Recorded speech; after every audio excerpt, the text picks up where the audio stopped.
Okay. I don't see it going yet. All right, I just hit it again, and now it's not giving me an arrow, There it so is. maybe we're live. Maybe I'm amazed. Okay, one more check here. Chat, there it is. Chat is connected. Let me unpin this message.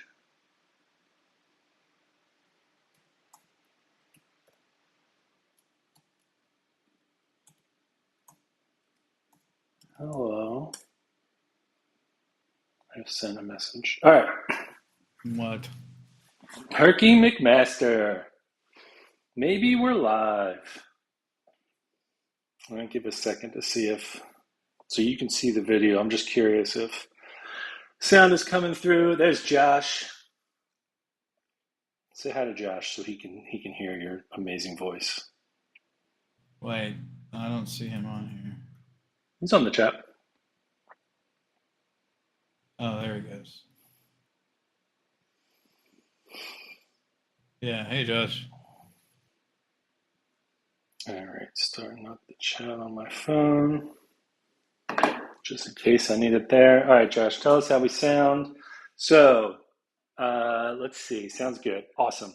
All right, so changes since the last time. So the last time we ended, we did the hunt for the lion. So we're fighting a level 1 lion. This dude.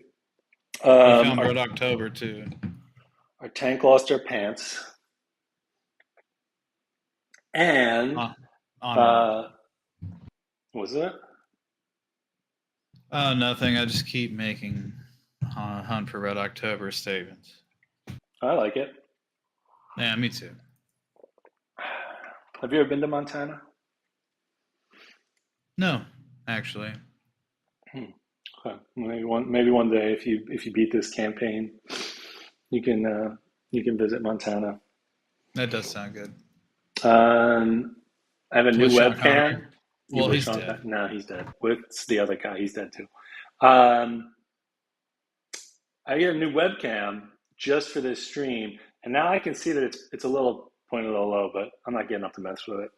I think we'll play with it when we take a break or something. So the creature that we're fighting, we were in a really good spot until the last thing ruined our tank's pants, and so this will be interesting. The other cool improvement since last time, actually two improvements. One of them is that now we have cool color-coded character discs, so we can tell the characters apart. So we got this one's our tank. She's in white. Her name's Maria. We got our shooter guy over here. His name is Hot Shootsman. His name is actually Solaire, but I just felt like he needed a Kojima name. So Hot Shootsman over here. He's in this color. I think it's yellow. Then we got this is Mark Wardson. Every night, Powerful man. I don't even care about finishing the campaign. I just want Mark Wardson to make it through. I'm dreading the night where Mark Wardson's head explodes. And then we have Chiswick, whose name used to be Chick, but now it's Chiswick. Yeah, Because Tom got queasy about the idea of us Tom having someone named Chick getting yeah, murdered. he doesn't want his own head exploded, which is understandable. This is also a new mini, by the way. I made just this afternoon. It's kind of a rush job. It doesn't look amazing, but this is a new mini. Oh crap! Yeah, these bases Well, don't really. show us the blow up. Yeah, I'm working on it. These bases don't really stay Oh, on all that well, and I expect her to fall off the thing by the end of the night. But that's Chiswick. She nice has bone axe. a bone axe and a lantern. I'll probably show that again when Tom gets here. Um, but yeah, these are the rubber bases that took forever to get here. I ordered them like 3 weeks ago, and didn't realize they were coming from like Poland. And I'm slightly disappointed. They fit, but they're not really snug. So anyway, whatever. Okay, so we got a lion. We drew our terrain last time, and we ended up with an extra pair of tall grass. So tall grass gives you extra evasion. And if somehow you manage to get the priority token put on your character, you can go into the tall grass to get rid of it. You do have to use your action for the turn, but it means the lion won't come after you, maybe. Um, so we got two of those. We also drew the giant stone face, or the great stone face, giant stone face. Um, so the nice thing about the stone face is that you can stand on top of it. You have to use an action to climb up on it, so you lose a turn doing that. But once you're up on there, if you are a ranged attacker, your range is increased by 2, and your accuracy is also increased by 2. So that's really nice because range accuracy is pretty rough right now because he hits on a 7+. So giant stone face, pretty good.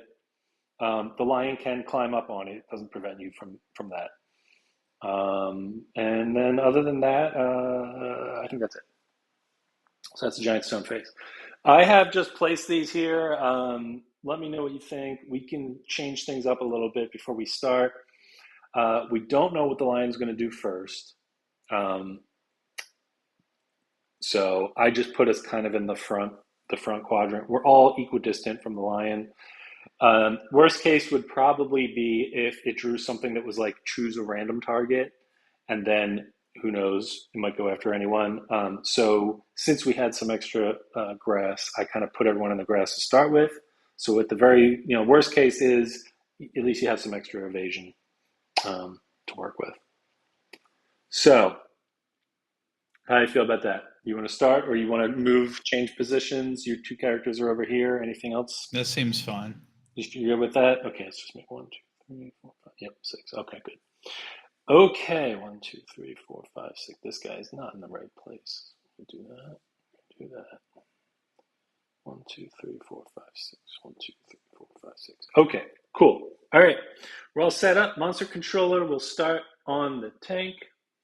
And here we go. First AI card of the night. Oh, good. It's Claw. So this is an easy one. Closest threat facing in range. We are all the same distance in front. So we're going to pick our tank to be the target. And he will go boop, boop, boop, boop. Oh yeah. And, yep, like a dragon, like a lion does. And Yeah. let's see, what's important about this? Oh, because she's the monster controller, she gets an insanity for that, which is good because I think something on the hunt caused us all to lose our insanity. So I will take one of those. Okay, so 2 dice hits on a, let's see, normally it would hit on a 2, but she's in the grass and she has 1 evasion, so 5+ is a hit. A 5 and a 7. All right, cool. And those 2 hits are going to hands and head. Cool. All right, head and arms. Well, at least So not the pants. tell you what, actually, I'm gonna just take a chance. I am gonna dodge the 1-2 head. Yeah, at least not the pants. And then I'm gonna see if I get. Oh no, you know what? I'm not gonna do that. I'm not gonna do that because I don't have my set bonus, so I can't have a chance at getting. Oh my god, this pants thing sucks.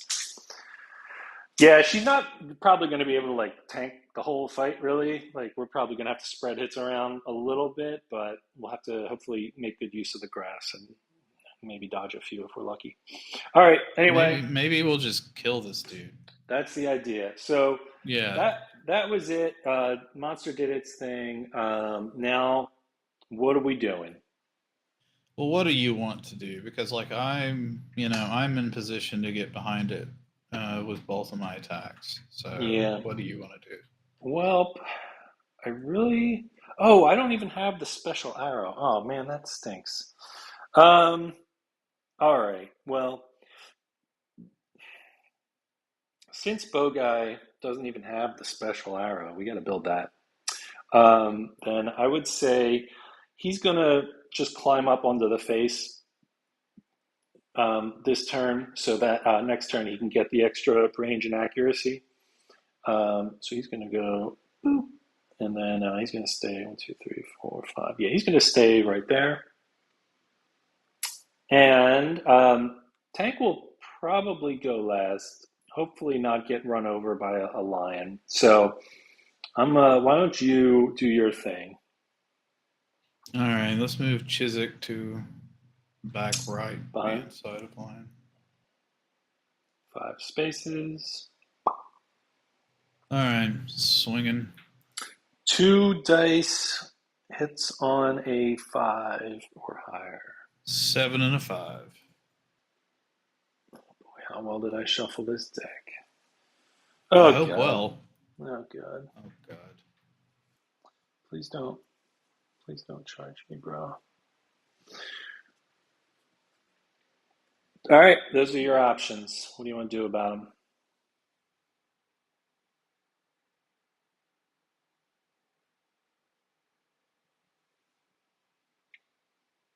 Jesus, I hate these cards. Mm-hmm.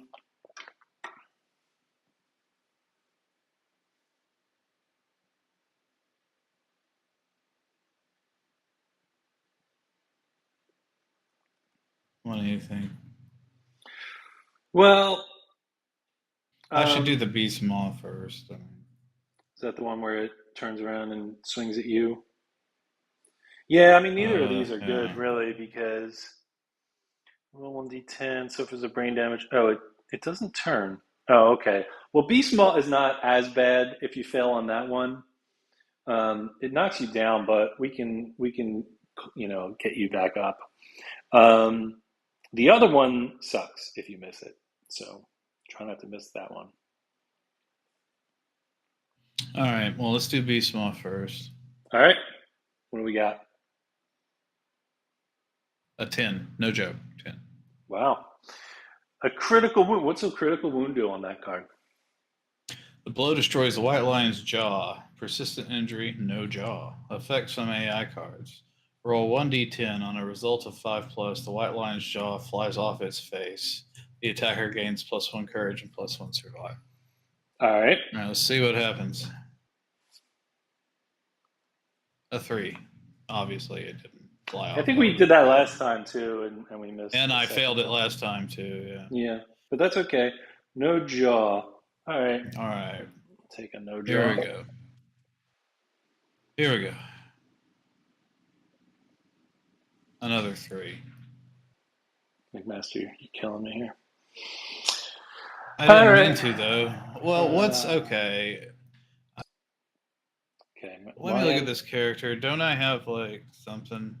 Nah. Okay. Once per attack. Oh yeah, you didn't do your savage, so don't forget that. Once per attack, if you critically wound, you cause an additional wound.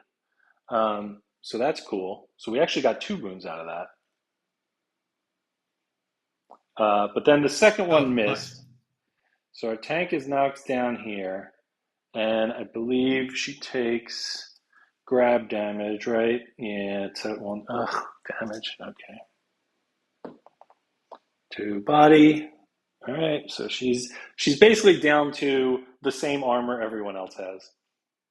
All right. So she has 1 armor at waist, and that's it. All the other armor is gone. So there we go.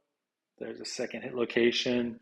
All right, tank is down. I'm going to use Bow Guy's survival to wake her up.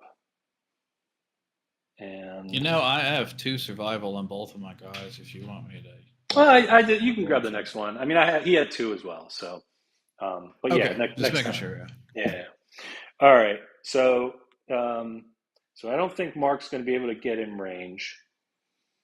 No, it doesn't look like 1, it. 2, 3. All right. So where do you want to go with Mark? That's a good question.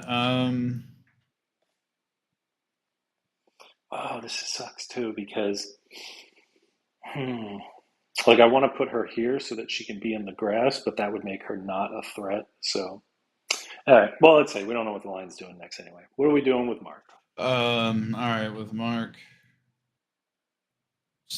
pull him towards you 3 and then over towards the lion 2.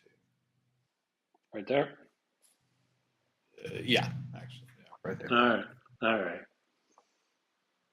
Yeah, this lion's really doing a number on the tank, but Herky got a double wound with his first attack. His Chiswick landed a critical axe blow, Tom, and when Chiswick does a critical with that axe, it causes 2 wounds instead of 1.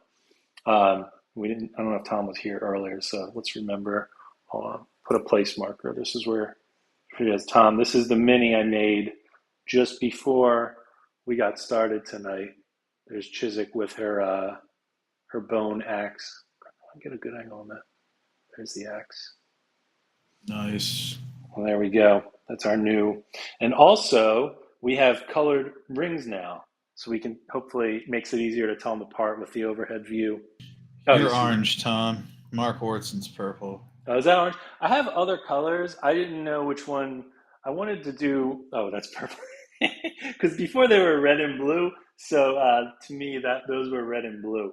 These are the other ones I have, but these seemed like pretty easy to kind of tell apart. Is this one red? Maybe. What color is That's that? green. That's all right. Shut up. Uh, I told the guy to give me red. All right. Anyway, I have There's these no two. red. There's a pink and there is a blue. All right. Well, The the we'll blue is the one you haven't picked up. we'll customize them next time. But anyway, I tried to pick 4 that were pretty easy to tell apart. All right. So, okay. So this was a 1 turn. Some people moved. We got 2 wounds. Now it's Tank's turn to use her rawhide headband and look ahead at the lion's deck. Ugh. Oh, man. Herky, these are horrible. Um, this one's not Oh, as bad. So we're going to do that. Yeah, this card sucks. So, Enraged basically causes damage, the lion to do +1 damage while it's in play. And it stays in play until somebody is killed or suffers a severe injury. So until that point, the lion would be doing like 2 damage on every single attack. Um, I'm not crazy about this other card, but it's a lot better than that. The other card is one person's going to get that like roll a die, and on a 4+ you're knocked down and lose a brain damage, like whatever. That's fine. yeah, right. So we're going to put Enraged underneath that, and we're going to try to get a wound this turn so that Enraged does not happen, because that card is not fun. And in terms of movement, um, let's see, where can I go? I don't want to get behind. I want to leave that for you guys. I guess I'm fine where I'm at. I will stay here, and that'll be our first turn. Good. Yeah, thanks, Tom. That's mostly what I was going for. So that. All right. Now, Lion's turn. So, monster controller goes over to Hot Bowman, and the lion will do Size Up, which is a random threat in field of view. We are all in field of view. I think the green screen might be slightly better tonight. I think I figured out why I was getting some weird lighting issues with it. It was because I have lighting, like recessed lighting in the ceiling, and there's one light that's directly over where the green screen camera is, and so it was casting a shadow. So I just undid that bulb, and I think it's looking a little bit better, but we'll see. Um, okay, size up. So we have to pick a random character on a 4. 1, 2, 3, 4. So I'll just do it in this order. So one is it's Maria, Soler, Mark, and then Chick. And on a 20-sided, it's a 19. So that's going to be Mark. So the lion roars at Mark. It does turn to face Mark. It can turn this way or this way. I think this way, maybe. Yeah, that's better because then I'm right there. Okay. Lion turns to face Mark, rolls a die. Roll a 10-sided die. If I don't, does nothing happen? If you don't roll a die, It's a Then 4. we have to wait. Ooh, you just missed it. Yeah, you needed a 3 or lower. On a 4 plus, I see you taking a brain damage and you're knocked down, but that's okay. We can get them up, and yeah, 1 brain damage, not too bad. Hang in there, Mark. But if you want to, you can wake him up with Chiswick.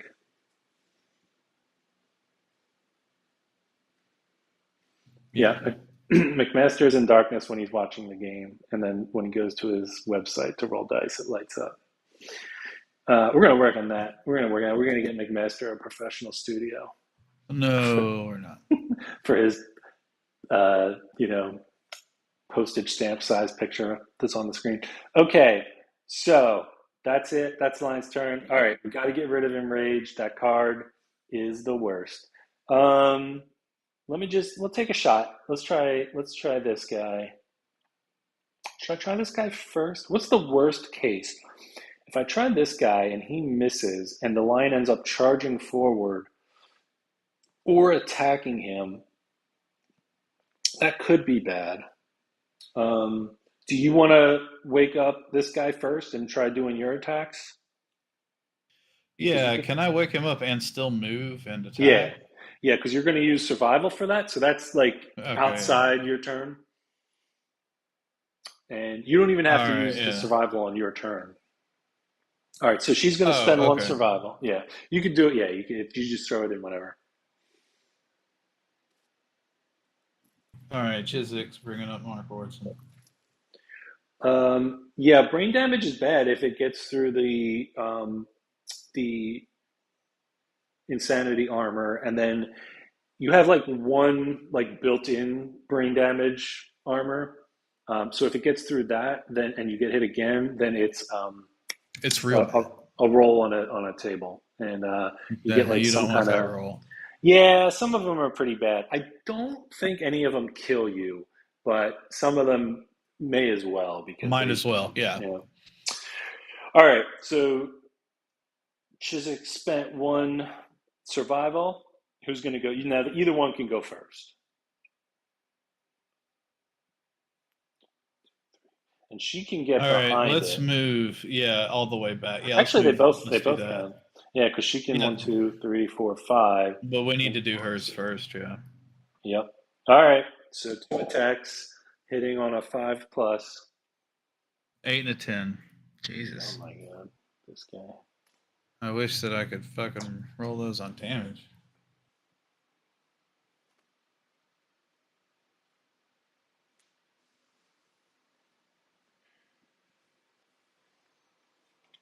I think what I need some like professional studio lighting in here though, because I'm still not happy with the board. It looks good, but it's still like there's a little bit of graininess, and I think it's just because of the lighting.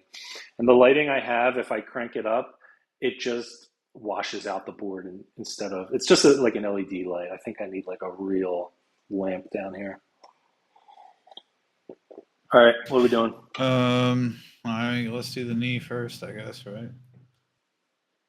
Yeah, laptop brain damage.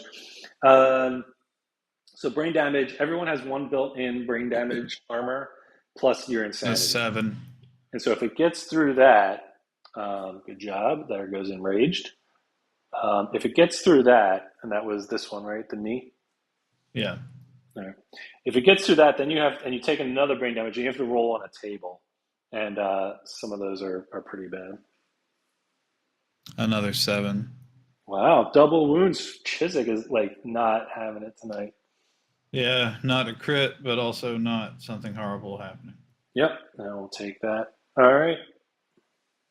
All right, let's move Marky Wardson. All right, Mark, time to get in it. 1, 2, 3, 4, 5. All Yeah, this right. isn't really the sword he has, but it's close enough. We get a 10 and a 7.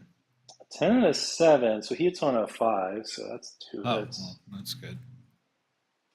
Hits on a 5 when he's behind. All right, well, no traps, but Oh. pretty nasty failure. So one's a basic attack and one's a charge forward. All right, let's do the basic attack first. All right. So he's got two Oh, strength. What? Um, I rolled a 1. a one. That's not a good. That's not good. All right. So this lion's going to turn around, say hello to Mark Wardson, and do a basic attack. All right. Since I'm the monster controller, a 6 and a 2. Sadly, both are hits because Really? yeah, he hits on a 2 plus. If you were in the grass, that 2 would have missed.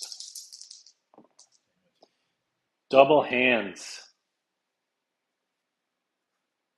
Well, that sucks. Yeah.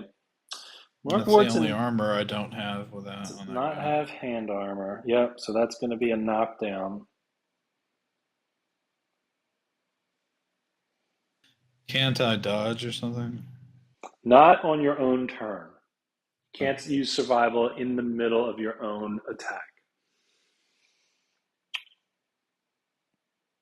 So I took a light and a heavy. How do I need to roll something now, or is it if I No, take one more? if you take one more, yeah. But I got knocked down. Did get knocked down. All right. Well, this puts us in not a great position because if this guy goes and gets one of those charge attacks and doesn't land the hit, then you've got two characters getting bowled over. We think, should we risk it or should we just I don't know. You want to use your ability, right? well, the tank will do that for sure. It's a question of if the bow guy is going to take a shot.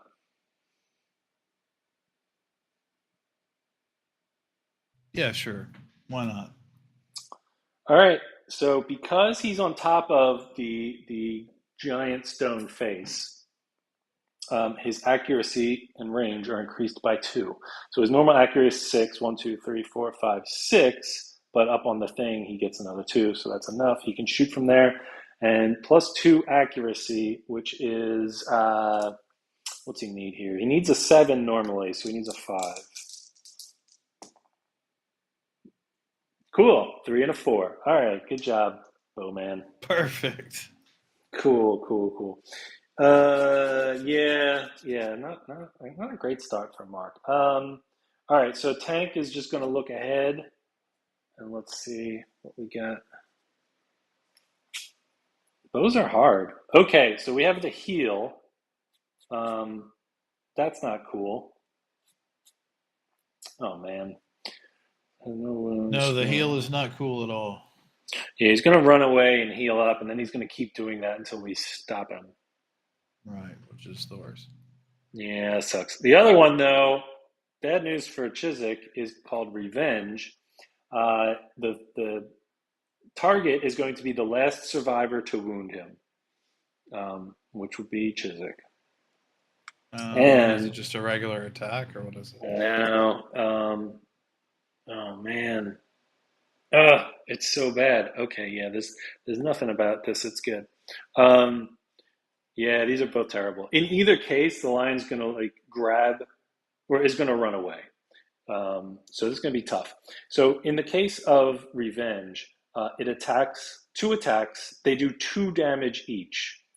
You can dodge one of them, but then if you do take damage, so basically unless you roll a 1 on at least one of them, if you take any damage from this at all, the lion grabs you and runs away, Let's just put the and heal first. then you're going to take a damage per monster level. Um, Yeah, the heal is going to be move away from all of us essentially. So what's the best way to get away? Well, this guy's over here, so I think maybe that way. I guess is where the lion's going to go. Try to put as much distance as it can between us. So it's going to go like 1, 2, 3, 4, 5, 6. It's going to come over probably around here. Let's see, 1, 2, 3, 4, 5. Yeah, something like that. and then it's going to heal up one. And I can't remember. No, Enrage was not the last one, so we don't know what that top one it's going to heal is. And then if we can't wound it on the next turn to get rid of that card, it's going to do that again and then again until it's finished healing up, and then it'll, yeah. So you want to go with Lick Wounds? You know what? No. Let's let Chiswick tank a little bit. Okay, it's good. Could be a lot. Could be a lot. Well, it could be 3 damage. I think is the most likely. Is going to be 2 damage to one spot, and then hopefully the third damage will go somewhere else. Very likely, and then it still is going to run away, but it'll be bringing you with it. So we can wake you up, and then you can 1, 2, 3, 4. All right, we'll do that. But we got to get it. We really want to get a hit before it can do something else. All right, so yeah. The monster controller goes to Mark, and then the lion does that thing. So last survivor to wound and rage is going to be Chiswick. You can roll 2 dice. All right, a 10 and a 3. That's 2 hits. All right, let's see where they go. Please not double head. Wasting head. So you can dodge one of them if you have a survival left. Yeah, I should. Hold on. Well, she also has like the headdress, so that's not too bad. That's up to you. You actually have armor at both of those locations, so you could take those hits and not waste a survival.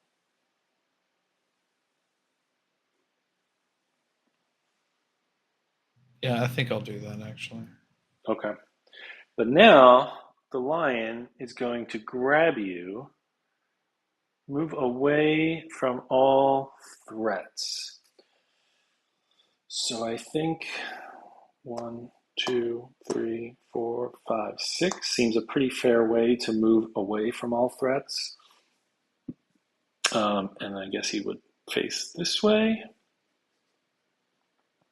Or, yeah, that's fine. He'll face this way.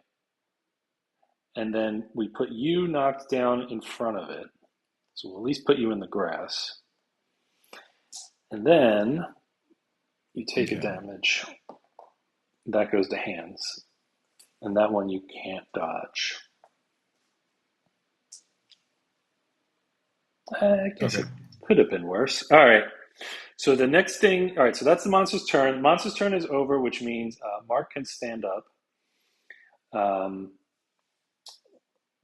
2, 3, 4, and he actually can reach. Okay, so Mark can reach. We can stand her up as well. I'm gonna use one of his, one of his survival to wake you up.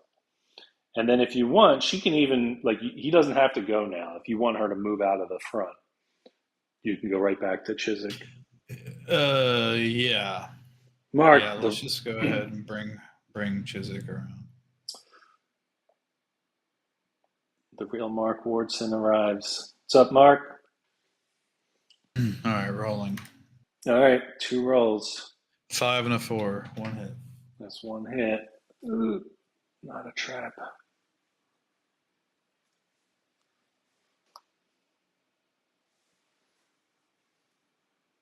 Oh, jeez. Priority target. Yeah. All right, let me roll. I got a 9, and Tom has courage or whatever. Or whatever it is. The luck. He has luck? Oh, that's critical. Oh, right. She had that luck from that event that happened. So, yeah, you got a critical, which cancels the reaction. Oh, thank God. Cats do hate this, but it doesn't matter because Chick extra crit. And because Chick's weapon, as you can see, so Chick's weapon is savage. It's a savage bone axe. And a savage weapon, if you crit with it, it does 2 wounds. So there goes lick wounds. So the heal is gone. And whatever this is gone. So there are 4 cards left. 5 more wounds.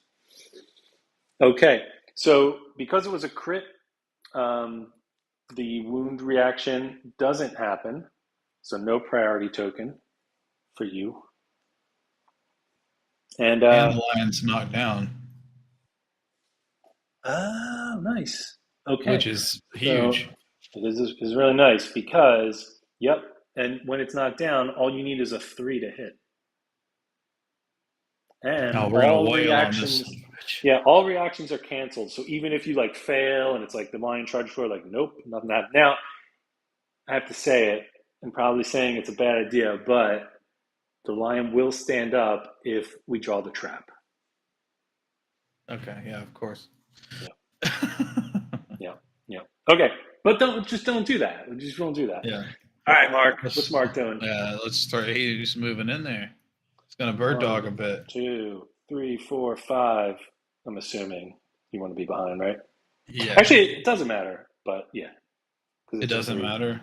Well, it's a 3 plus to hit. Oh, right. So it really doesn't matter. So if it'd make it easier for your guy or whatever. Yeah, Oh, it but it doesn't. doesn't matter. Doesn't.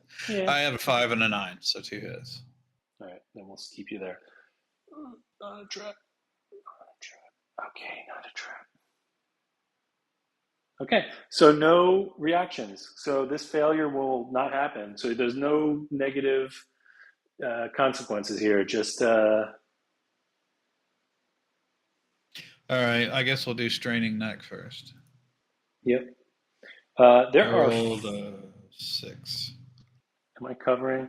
Straining neck is a 6, so that is a wound. Let me move this. Can Mark see all 4 characters now? 1, 2, 3, 4. They even have cool colored rings on them, Mark. You're purple, but it was supposed to be blue, but it's purple because I'm colorblind. And Chiswick is orange. Our tank, Maria, is in white. And Hot Bowman, Solaire is in yellow. All right, so Herky got a hit. Mark Wardson landed a hit on the straining neck. So there's a wound. Boom. All And right. then this thing is out. And the other one, A 10. No joke. wow, he's a crit machine. Now, he doesn't have a fancy thing, but that's okay. It's still a wound. What else do you get from that? It also vomited all over me, so I get +3 insanity. Nice.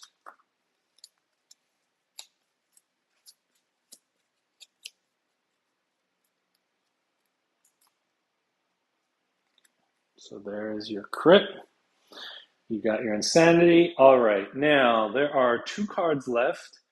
Let's try Bow Guy. 1, 2, 3, 4, 5, 6. Yep, still in range.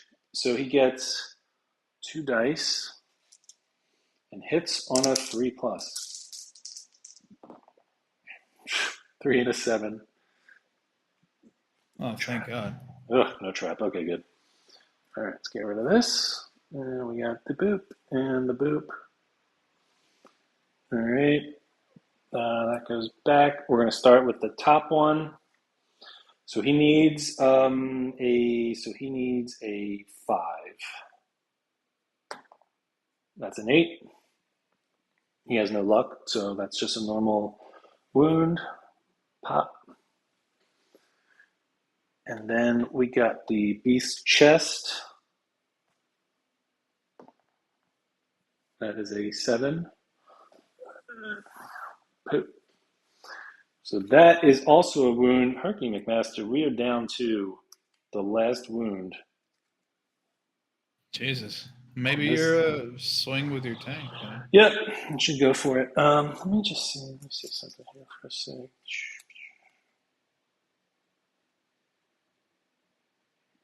Yep, okay. And I'm just going to make sure. Oh, yeah, that's what I'm going to do. Knockdown monster. When a monster is knocked down, attack rolls hit on 3 plus. Cancel all reactions. This does not cancel critical wound effects. If the monster is knocked down during a flow, cancel any remaining actions on its card. A knockdown monster stands when it draws an AI card. A trap is played or at the start of the next monster turn. Okay, yep, we're good.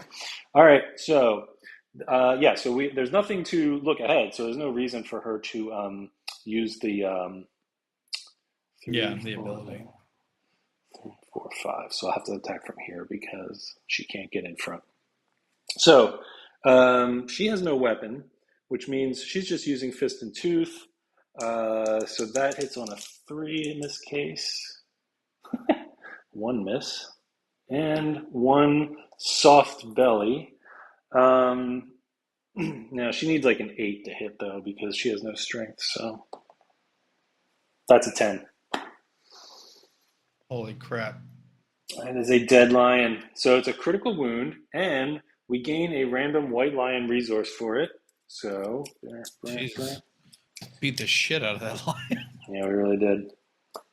That is the great cat bones. All right. And then, yeah, persistent injury, blah, blah, blah. Doesn't matter. Okay, cool. Wow. So, yeah, that, like, Chiswick had 2 criticals that were like double wounds. So, I mean, that's 4 wounds right there. And then the Yeah. knockdown, like, especially Oh, yeah. the knockdown on the very first person to attack that turn was massive because Oh, that's insane. everyone else got easy hits. Yeah, too good. All right, and then a cool thing's going to happen too. All right, so this line's dead. You come hang out over here. And we'll put everyone over there. All right, clean up this stuff, and let's see. So we'll get resources in a second, but everyone gets 1 hunt XP, and I believe we have a couple people who are getting their second hunt XP, right? Maybe everyone. Yeah. Good. So why don't you let's go pick pick a character and then roll 2 10-sided dice.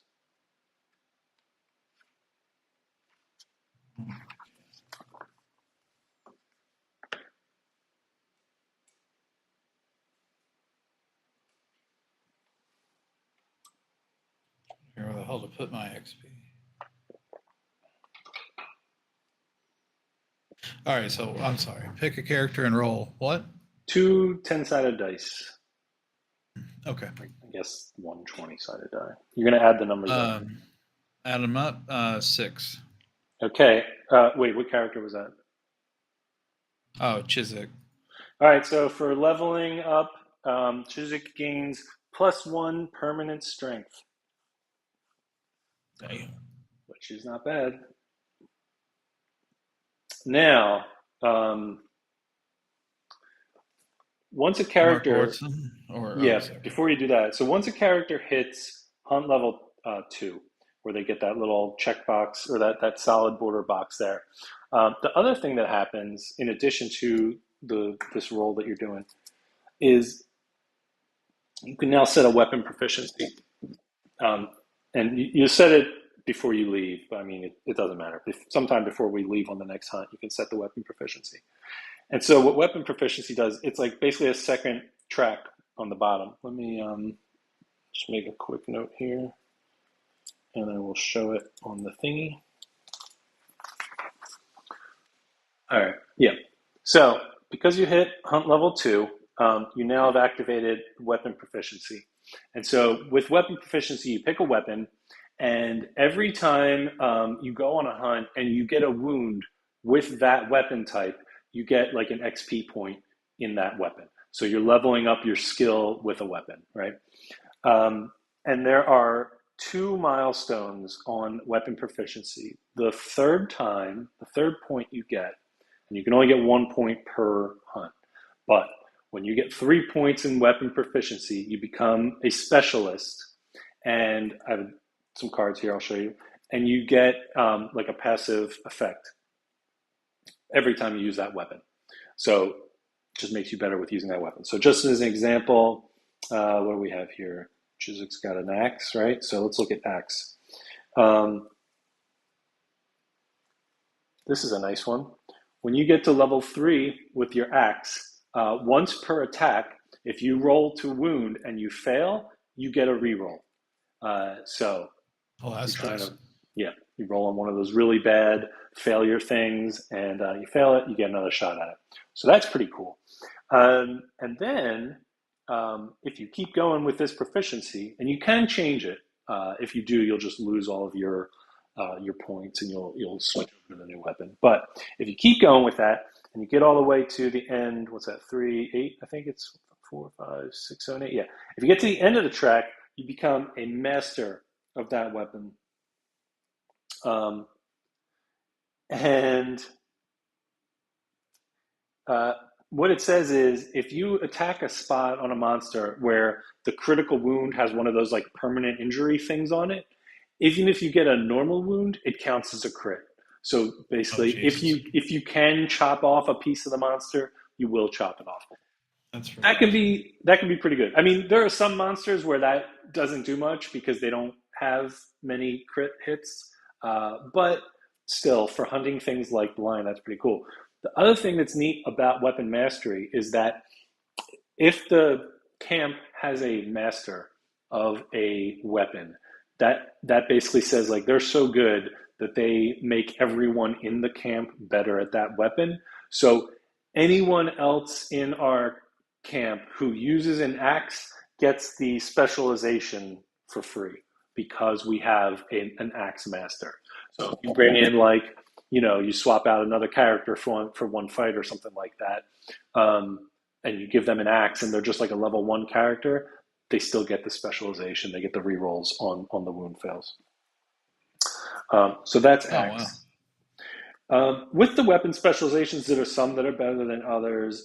One that I think, I still have not done this yet, but one that I think is worth trying to get if we can is actually the fist and tooth mastery, because a fist and tooth specialist can just stand at the start of the monster's turn or the start of the survivor's turn. So if the monster knocks you down on its turn, and then it's like, okay, now it's our turn, you just stand up for free. No survival, nothing. Wow. Or if you get knocked down on our turn because of a retaliate or something like that, at the start of the monster's turn, you can just stand up. So you just get free, basically, encourages for yourself. And so if you got a master fist and tooth person, everyone gets this. And it applies to everyone because, remember, everyone has fist and tooth built into their gear grid. So that means every character can choose to just stand up after the monster's turn. Pretty cool. Still haven't done it because my fist and tooth masters die after like they get 5 or 6 points. So the thing is that if you choose a mastery, it doesn't prevent you from using other weapons. You can bring more weapons. You can bring an axe and a sword, right? And attack with an axe until you get a wound, and then just switch over to the sword for the rest of the fight, or something like that. So I might try to do that. Well, it's not a great idea for bow guy, but anyway, something to think about. Let's see what else we have. Mark Wardson has a sword, so if you want to see that, sword is kind of good, I think. Sword is, oh yeah, this one's kind of cool. With the sword specialization, you know how you'll get two hits, right? And it's like, oh, one of them sucks and the other one, whatever. You can roll your die and then choose what to apply it to. So you can actually if you roll and it hits, you can choose the thing with the worst effect on it or something like that. So that's not a bad specialization. Mastery for sword, +1 accuracy, +1 strength, +1 speed with any sword. So that's pretty good too. So anyway, yeah, there's a bunch of these. We can go through them if you want to ask me about what they are, but there's basically one for each weapon type. And all you have to do is injure with something that has that weapon type listed at the top of the card. That'll tell you if that weapon qualifies for the weapon proficiency. Okay, so Chiswick got +1 strength. Mark Wardson, 2 dice. 8. 8, yep. Okay, Mark Wardson gets a random fighting art. Let's see, here we go. There's a whole bunch of these. Some of them, they're not great. All right, Mark Wardson. Woo. You got tumble. So when something would collide with you, roll a d10. On a result of 6 plus, you successfully tumble out of harm's way. Instead, place your survivor standing on the closest free space outside of the collision path. Nice. So yeah, I mean, it's not bad. Fighting arts are they're hard to min max because they're almost always assigned randomly. There are some that like would be ideal for a tank or for a bow guy, for instance. But yeah. So avoiding collision is not bad, especially with something like the lion or the antelope. Also does a lot of charging around the map, so that's not too bad. With fighting arts, you just need to kind of like write a note on your card or your character sheet that you have that, and make some notes for Yeah. yourself about what it is, what it does. Um, Yeah, it has that stuff on this scribe oh, thing. use the scribe, right. Yeah. Okay, I need to so install BlueStacks, and so I don't have to keep looking at my phone. yeah. Okay, let's do these two characters. So Maria is going to roll 2. That's a 10. That's also a random fighting art. Random fighting art is the most common thing. The +1 strength was a pretty good roll. Double dash. Double dash is That's pretty awesome. good. Once per round, you may spend your action to move. So if you want, you can give up like attacking and move twice. So, blah, blah. And this is okay. So let's write that down. There's some double dash art.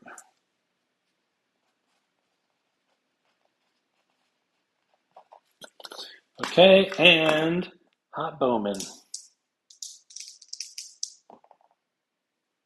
That's 12. That's also a random fighting art.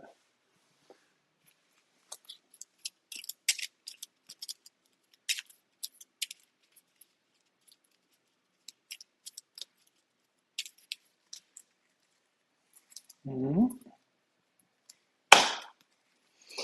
Combo Master. On a perfect hit, make an additional attack roll.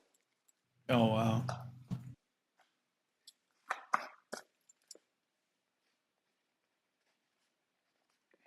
I will never remember to do that. Okay, good. All right. Fighting arts have been done. Everyone's leveled up. Now, let's see what else we got besides these great cat bones. 4 cat things. 1, 2, 3, 4, and 4 regular things.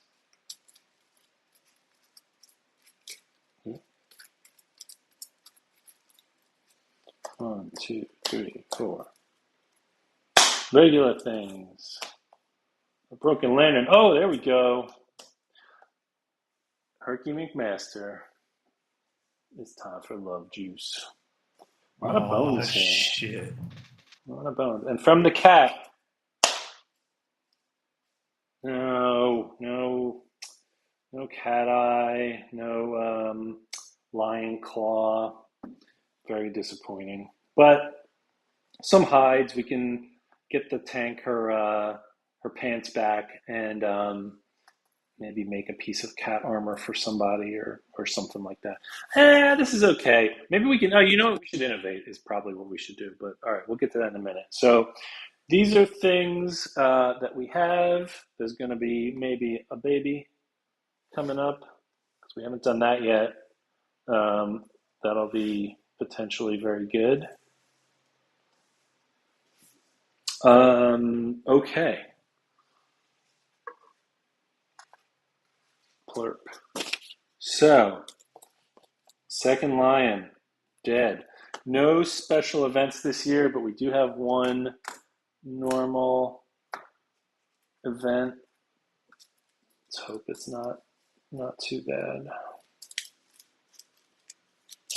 Yeah, it wasn't a great haul. But hopefully we don't get something terrible here, and then we can innovate and get a baby going, and that'll get us a principal, which is kind of good. So we'll get the tank pants back, and then we'll figure out where we want to go next. Because we have two more hunts. We have one more hunt before our encounter with the boss man.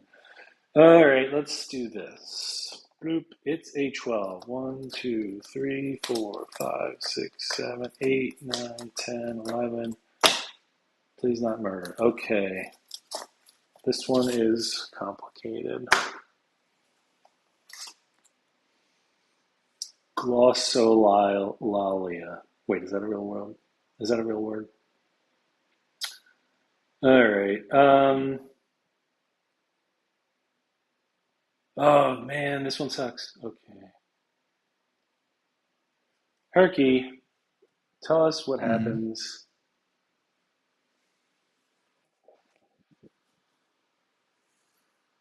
The settlement calls out to returning survivors in a chorus of unknown tongues. Each survivor in the settlement begins to speak in their own incomprehensible language until all the sounds of the settlement are replaced with never ending babble.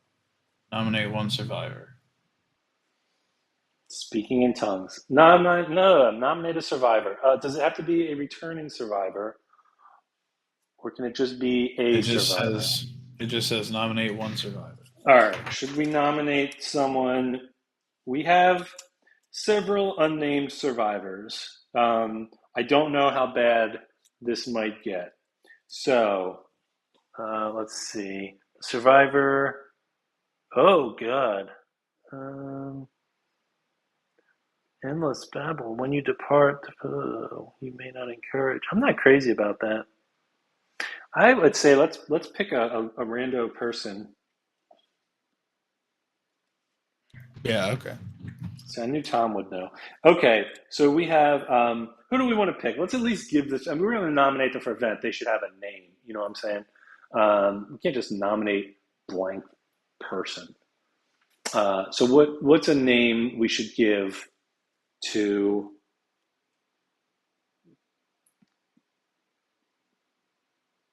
a person who is going to be nominated?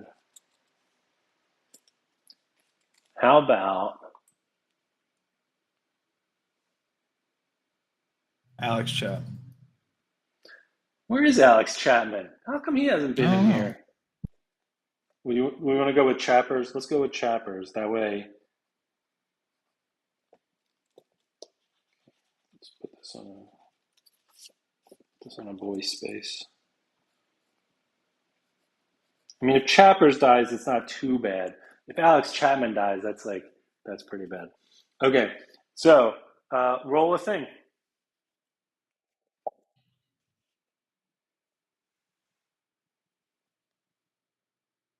7. The wave of madness passes for some, but not all. The nominated survivor gains the endless babble impairment. When you depart, departing survivors gain +1 insanity. You may not encourage. So Alex Chapman is endlessly babbling.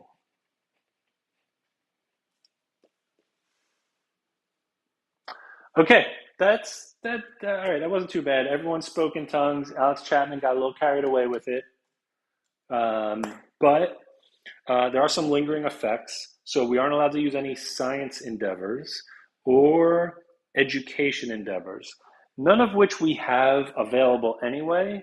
So that's fine. We don't really have any endeavors aside from the ones on the buildings. So there's that. Now, for the rest of this settlement phase, we do have the ability to spend one endeavor, of which we have four because everyone made it back. For this settlement phase, we have the ability to spend one of those to deep listen, a deep listen, McMaster. We also have to spend two resources, so it's probably really good. Without language to distract them, the settlement learns to time their movements to the beating of their hearts. Departing survivors gain +1 movement token. Endeavor here once per settlement phase. Okay, so we can spend an endeavor and 2 resources to all get +1 movement for the next fight. That doesn't seem. I mean, That doesn't seem worth it to me, honestly. yeah, I think we don't have like that. That's not bad for some fights, but it really, especially if we're fighting a lion again, I don't think we need extra movement. With an antelope, maybe it does run around a lot, but also 1 endeavor and 2 resources is kind of a lot. So we're going to just leave this here for now. We'll put it out here, the big word that Tom knows. Tom, can you say that word though? Like, just like, and not like if you were like, if you had time to prepare for it, you're just going to throw that in the middle of a sentence because there's a lot of syllables and there's just L's coming out all over the place. I think it's one thing to use it in a review. I think it's a different thing to just casually throw that one in there. All right. So now we can just build stuff. So we have, we can do an innovation because right now we've got 1, okay. But what about second innovation? Right. And I think we don't have to, like the love juice can be used as just a regular organ, but I think we should use the special effect on it, which is to instantly trigger the intimacy event where you roll 10-sided die and you just don't get a 1 or a 2, McMaster. Just don't get a 1 or a 2. Well, we can do that if you want. So before we do that, though, we'll have to decide who the parents are, and then hope for the best. There are, I don't know if it matters what order we do these things in.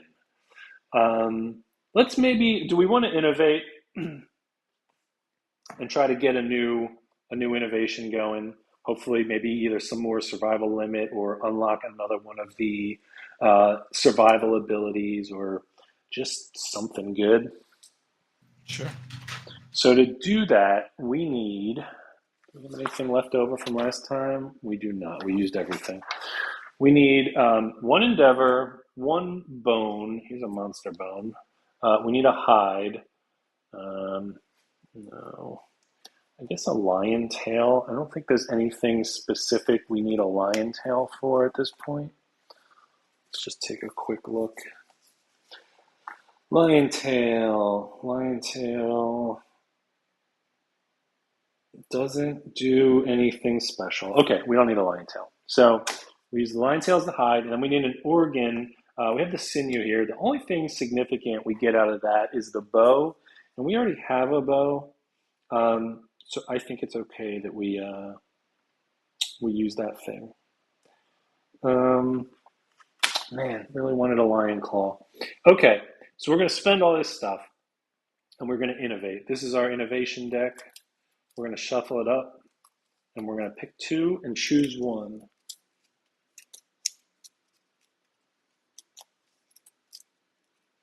That's why Tom paid the big money, so he could read settlement events in Kingdom Death Monster. What are these innovations? So we got the lantern oven. So now we have, if we choose this one, we have heat, which there are certain effects, certain things you can build at the camp, weapons and things like that require heat. So it gives us that.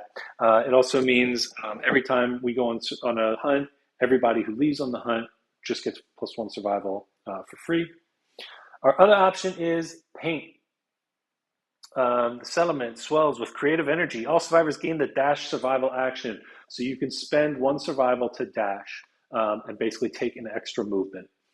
So dash is critical, especially when you start playing against like level 2 monsters, because I think we talked about it a little bit last time. But like the level 2 lion has that thing where at the end of its turn, anyone who's next to it, it just grabs you and runs away and damages you at the same time. Dash is the kind of thing where you can use that right before that happens and get out of there. So dash is a key ability. Heat is pretty good, but I don't know that we need heat for anything we can make yet. Um, the monster tooth necklace, I guess, does require heat. So that's a +1 strength. Um, what's it called? Accessory. So that is kind of nice. Later on, when we unlock like the weapon crafter, I believe there are several weapons on there that require heat. Yep, all the scrap stuff. So later on, scrap is going to become much more important. Things like the broken lantern here. You melt those down, and you can make some pretty good weapons out of them. But before we even get to that, we have to unlock the weapon maker, and that costs 3 bone and a hide, which is definitely not something we're going to be able to do this phase. So I lean towards paint. I don't know. What do you think? Yeah, paint sounds good. All right. So we're going to choose to innovate paint and paint our minis. So there we go. So lantern oven goes back, and then we're going to take the paint consequences.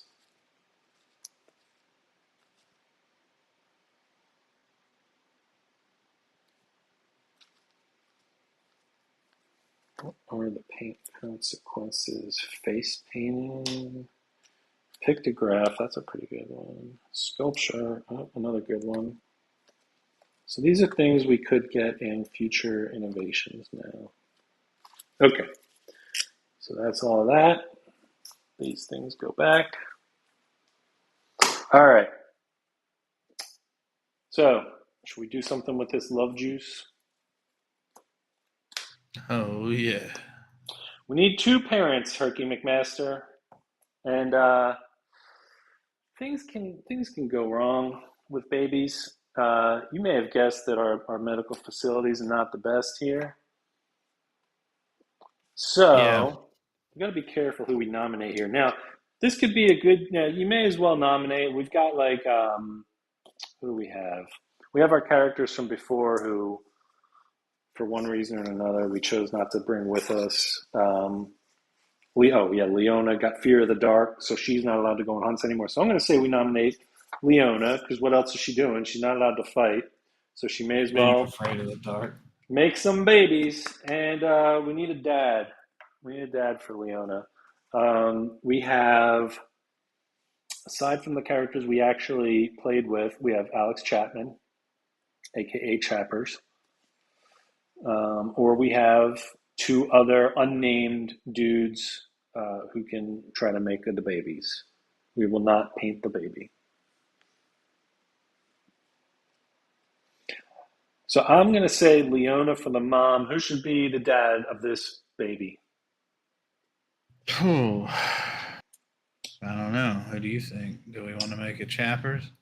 I think, yeah, Chappers is ready to be a dad. I mean, he's got experience with that kind of thing. He can't speak No, a he speaks a language, lot. so He that's true. speaks a lot. And neither can the baby, so they're going to get along. Plus, he has like 47 kids, so I think he's a good choice. So we're going to spend this love juice, give it to Leona and Chappers, and they are going to roll a thing. Do you want to roll a thing for them? What do I roll? A 10-sided die. A 10. Get out of here. No, seriously, I'll show you. Okay, I wasn't ready. Okay. This is the intimacy event. See, look how happy Chappers and Leona are. Wait, doesn't Leona? Okay. So on a 10, the settlement celebrates a twice fortunate event. A pair of healthy newborn survivors enters the world. The settlement gains +2 population. Way to go, Chappers. Nice. If only we had innovated Havel, a special child would have been born. But this is still pretty good. So two babies. And because a baby has been born, the first time your settlement gives birth to a new survivor, we're going to do an event called Principle New Life. So, thanks to Chappers, we will give. I'll tell you what, Tom. I didn't see your comments on that, but we can give the twins names from Rings of Power. Have you been watching it? You can pick two names, Tom, while I read. Let's see. Principal. Nope, not that one. All right, Herky, this is an important decision. The decision of how we treat our babies. The group must decide how to raise their young. Choose one, without mercy or with affection. So let me tell you about these. Where is that deck? Here it is. Okay, so this is going to give us another principle. The options are protect the young. Babies are good. The children are the future. When rolling on intimacy, roll twice and pick a result. So essentially, it gives you a better chance to get more babies in future attempts. What else happens? Not a whole lot. Not a whole lot. The other option, survival of the fittest. Survival limit +1. So there we go. Everyone gets their survival limit increased by 1. When you roll in the intimacy story event, roll twice and pick the lowest result. All current and newborn survivors gain +1 strength and +1 evasion. That's all of the characters who are currently in the camp gain +1 strength and +1 evasion, and any new babies that come along also get those bonuses. So this is survival limit +1, +1 strength, +1 evasion. In addition, every character in the settlement gets the ability to re-roll one roll in that character's whole lifetime. It's a once per lifetime ability for them to say nope and re-roll something. You have to keep the new result. So it unlocks that ability for everyone. The only way to get that ability in the game is to choose survival of the fittest. So our choice is between roll twice sometimes when you make babies and roll twice and pick the worst result, but survival limit +1, strength +1, evasion +1, and everybody gets a once per lifetime reroll. What do you think? Survival of the fittest. Yeah, it's really not much of a choice. It really is not. You know, you'd think that something like this, the choices would be maybe a little bit better balanced. The one thing I'll say for protect the young, there is a strategy to that, because when you roll for intimacy, there are a couple, like the 1 and the 2 can lead to one or both of the parents dying, essentially. And then if you roll high, like you did, you get twins, population goes up. So you basically, if you choose that, I think your strategy is just flood the place with people, right? Because the worst thing that can happen when you go on a hunt is everybody dies. And so everyone dies, but we made 6 babies last turn, so what? And you just keep making more people, and you can kind of brute force your way through the game, because even if you're dying, you still can recover. Um, and so you're not necessarily going to be winning a lot of fights, but you can at least see a lot of fights. The other one, yeah, it's just really good. It makes everyone better. So there you go. Survival of the fittest. It's been chosen. So that's a +1 strength and a +1 evasion. You can just give that to all of your characters. And there is a checkbox on the character sheet that says once per lifetime, and it just has a checkbox there for when you use that roll. So the rules with that roll are that actually any character that is considered present for the roll can use their reroll. So if you're in a fight and there's four of us and somebody rolls like a head wound or whatever and they get a one, their head explodes. If that person doesn't have their reroll, somebody else who's in the fight can use theirs. Likewise, when we are here in the settlement phase, like if we rolled, say, an intimacy roll or anything else really, and it was a terrible roll, anyone in the settlement can use their reroll. And you are allowed to stack them. So if one person uses their reroll and you still don't like the result, another person can use theirs. You can just go right down the list, but then you're throwing away all of your once per lifetime rerolls. Sounds like a bad idea. Yeah. Okay. Yeah. One more thing happens before we build stuff. So we have chosen the principle of survival of the fittest. The toys are taken from the child and replaced with a cold, stone-faced shard. Training begins immediately. Settlement gains the principle, survival of the fittest. Find and place the card on the settlement board, blah, blah, blah. Roll a 1d10. It is baby mode, Tom. We're not going for baby mode. We're going for super babies.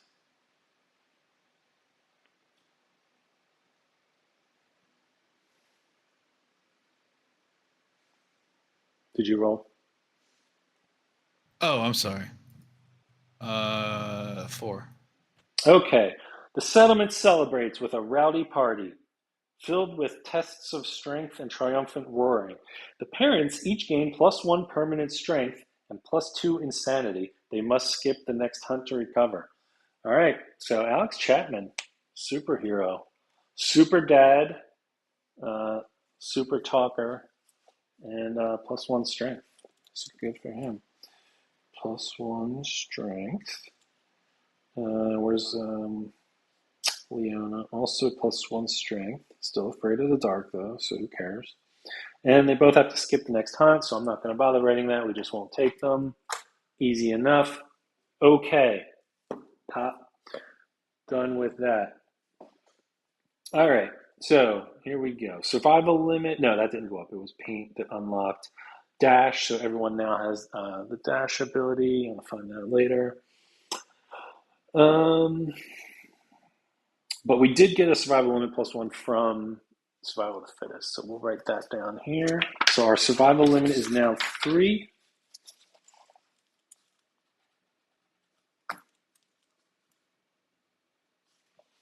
And everyone is stronger and more of 80. Okay. Herky McMaster. We have 3 of these champies. We got some. Okay, so I would like to take one of these hides and rebuild our tank's pants because of the stupid grass that took her pants. What else do we need? So, let's see. You have a couple of pieces of armor.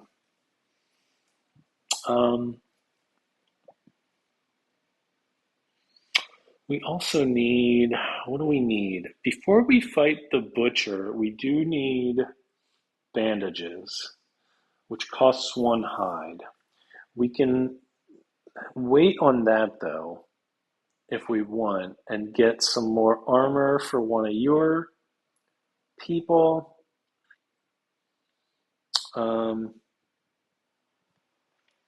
And hope that we'll probably get 1 hide from whatever we fight next. So I think, yeah. Is there a spot that like would you'd really like to get some armor for on one of these two?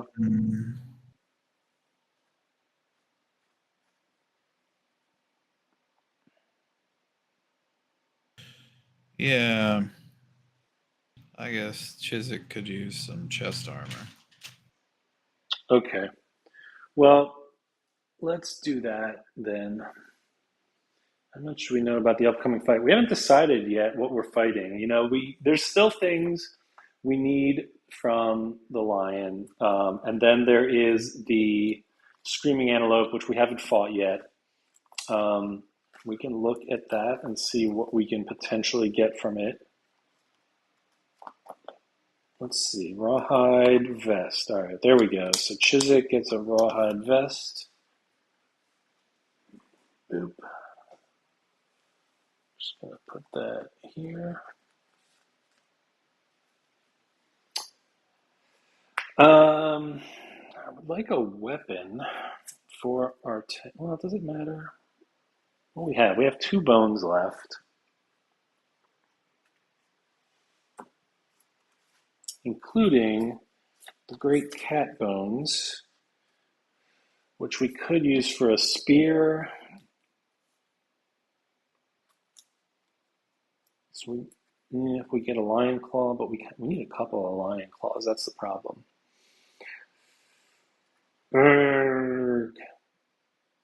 Yeah, I don't want to use the cat bones. Maybe something from the bone guy. Let me take a look here. Bonesmith. Oh, right. You know what? We have these 3 endeavors left. We can make, I don't want to forget again. We can make some stone noses. So that's these things right here. They cost 1 endeavor each.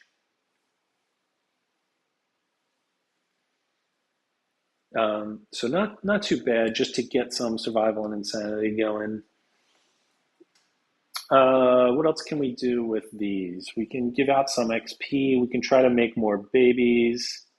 I kind of want to say let's just make 3 of those. Save the Yeah, rest we of do this that. stuff.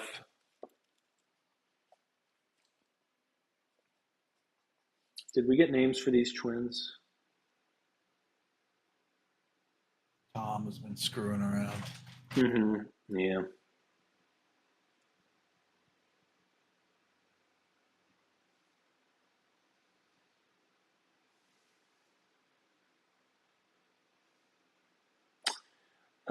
Okay, Tom is watching. Oh, I see. Okay, Tom's watching. Rings of Power. Who's the Black Elf? I don't know his name. That guy's pretty cool though. Yeah, there's too many characters, and especially I don't know. I don't know any of the elves' names except for the ones that were already in movies. Um, Dwarf Queen who sings. Yeah, Durin's wife. I don't know her name either.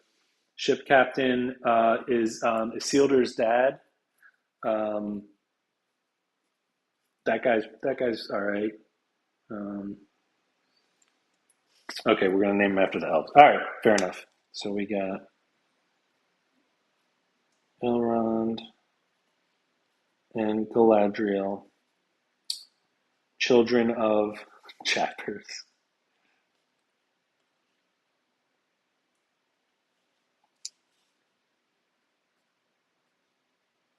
Twins.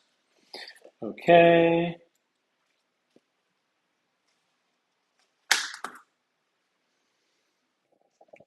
So we're going to make some stone noses. Who are we giving those to? I don't know. Probably. So Tank already has 2 survival from the boots. I like the insanity though. I don't think Bow Guy needs it as much. So why don't we just give 1 to everybody else? And we can Okay, okay. switch these around later. So each of your 2 get a stone noses. Where did I put the 3rd one? Good band.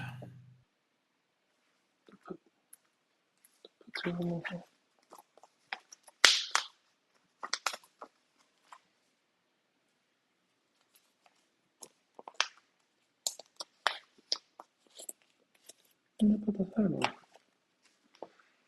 Oh, it's on the. Duh. Okay. Boop. Okay. So that was these 3 endeavors. We're going to save this stuff for next time, which is scrap. Where do you make a stone nose? At the organ grinder. And the great cat bones. All right, so these go back. Okay, we're done. All this stuff. Departing survivor. Oh, I got to remember that. Departing survivors gain 1 survival. Oh, and because of graves, the children each get +1 understanding.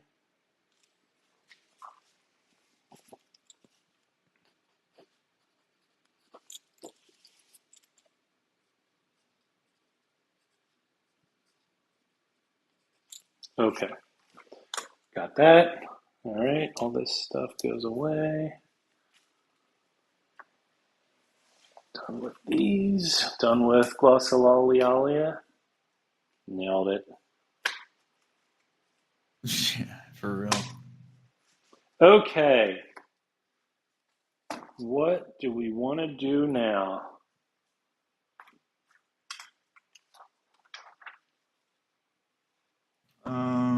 Third fight.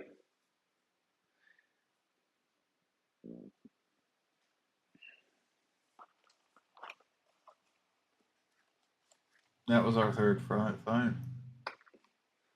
That was. So Yeah, well, yeah. Butcher's next then. Jesus. After this, we only have one more and then the butcher. Oh, okay. Yeah. All right, I need to take a break for a few minutes. I'll be All right. back in a little bit. Herky McMaster needs a break for a few minutes.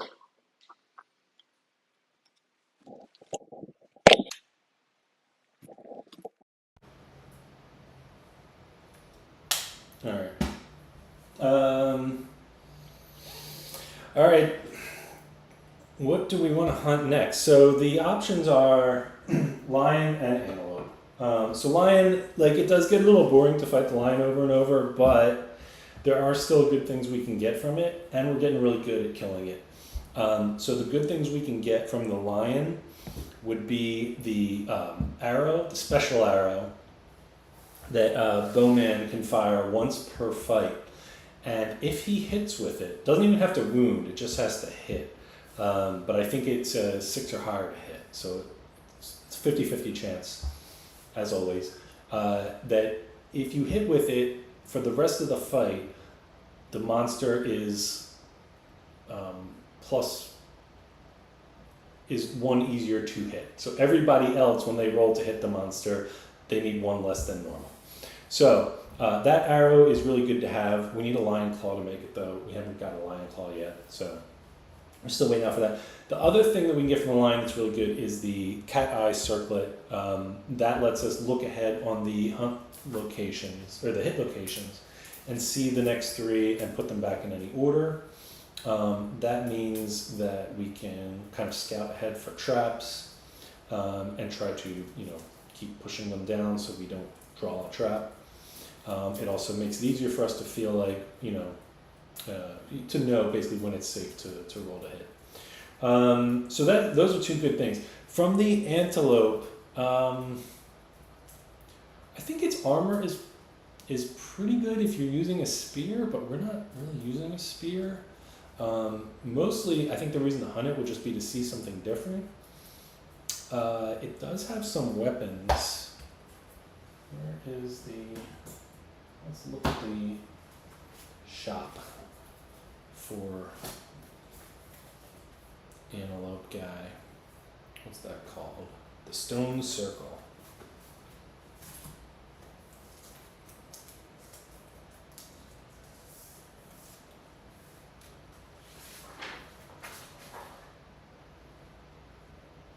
Yes, the only thing I've ever really used from this guy, which could be just because I don't know what I'm doing, but so far the only things I've really used from the antelope is the armor, and that's only when I've had a spear user. And the spear actually comes from the lion, which we don't have yet. So in terms of just, I guess, like min-maxing, I'd probably hunt a lion again, but I'm going to kind of leave it up to McMaster if he just wants to see a different fight.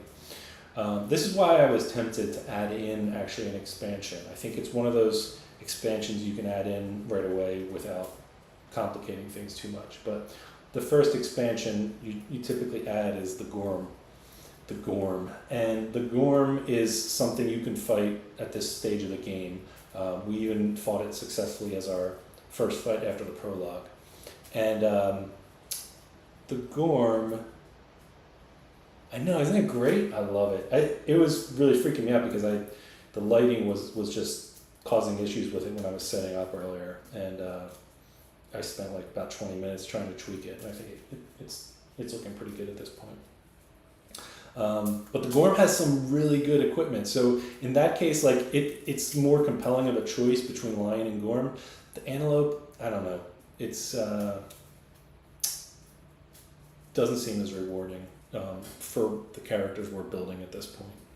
But let's reset this lion guy.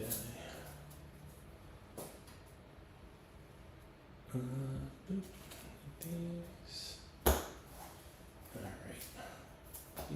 BBA.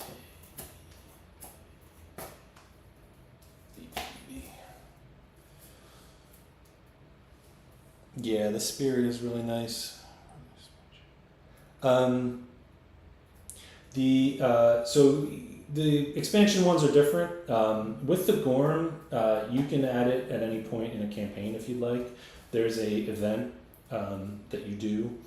You just add it into the next year on your campaign. So you could even add the Gorm into a campaign that's in progress.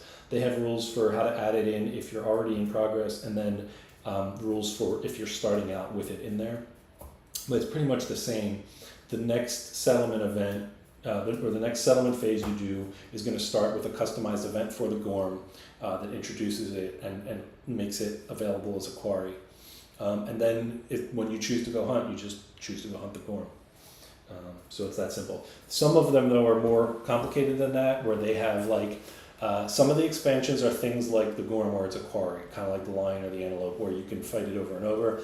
Others are boss monsters, so they will they give you in the rules like how to replace it, but they might replace like the butcher or one of the other monsters that's already in the campaign. And then a couple of them even have their own campaigns. So they come with their own custom campaign sheet. So instead of using this one, they're going to have their own one that has different events at different points on the timeline. They will usually incorporate the 1 or 2 new monsters that's in that expansion. So it's all completely changed the game around. I definitely would like to try those at some point. I've heard really good things about the one that I have, the Dragon King expansion, and then there's another one, the Sunstalker expansion, that I will be getting in probably November, if everything goes well with their last shipment. So yeah, we'll see. But yeah, those other campaigns look really neat. It might be a good way to mix it up if if we do this for a few more years, maybe it doesn't go so well, we lose a bunch of characters, we can kind of choose, okay, we've kind of seen the game, we know what it is, let's kind of start over again, and we can either start a new campaign from one of those expansions, or we can mix in a few monsters like the Gorm, or the Flower Knight is another good one to mix in kind of early, so that instead of fighting the lion over and over, you get a little bit more variety.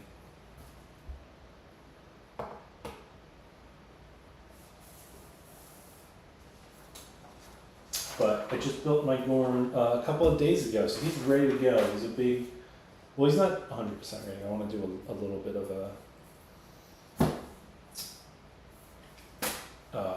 of color on him just to make it easier to see. So like what I've done with something like the Butcher, instead of the model just being like pure black, it has a little bit of gray and white on it that kind of helps make it easier to see the detail of the monster. So I gotta do that for Gorm, and then he'll be ready to go. I do have multiple games. That's another thing. I need to organize it. I'm gonna spend some time on that this weekend, because I literally have 3 games of this in progress. I started one with Len. He came over in one day. We got further than McMaster and I are currently. He came over kind of early in the afternoon, and we just blasted through like 7 or 8 hours of this game. He's really into it, but it's hard to get Len out here, so I don't know when we're going to continue it. So I have that one. I have this one with McMaster, and then I have a few guys I used to work with. They're actually coming over on Sunday, so I'm going to have to clean this up by then. And I wanted to start one, just a solo one for myself, just that I might play. Next week I'm off, and so I'm thinking there might be a day where I just come down here and I'll maybe turn on the stream like earlier in the day and just play a bunch myself. But every time I switch from one campaign to the next, like I have to go reset all of the character gear, and then all of the settlement events and all that stuff. So it does take a little while to switch. I was thinking about getting some like folders to put in the binder with all the gear, Kingdom Deathbinder. And just get folders that basically put all the paperwork for each settlement in its own, instead of having to kind of like shuffle through a whole bunch of them and trying to find all of the pieces for each campaign. But yeah, if I do start a solo campaign, I might actually make it one of those expansion campaigns. There will definitely be some other monsters mixed in between, besides just the lion for the early game.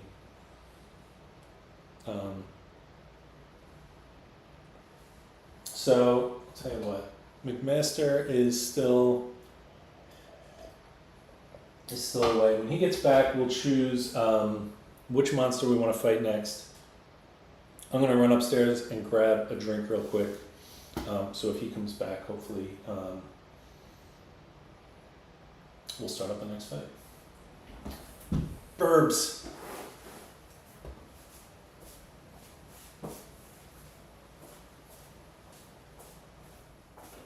Tom, don't steal my binder.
All right.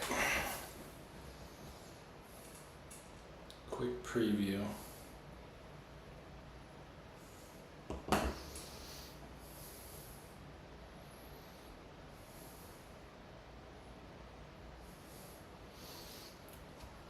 It's kind of hard to see because it's only in black right now, so I'm not sure how well this is going to come up.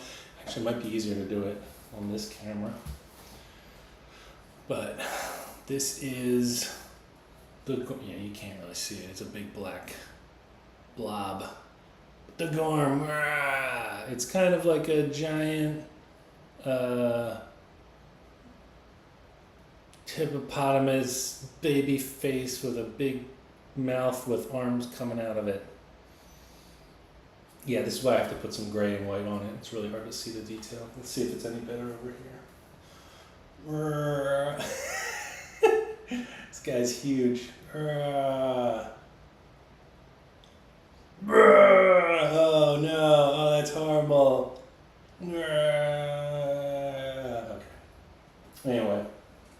That's the Gorm.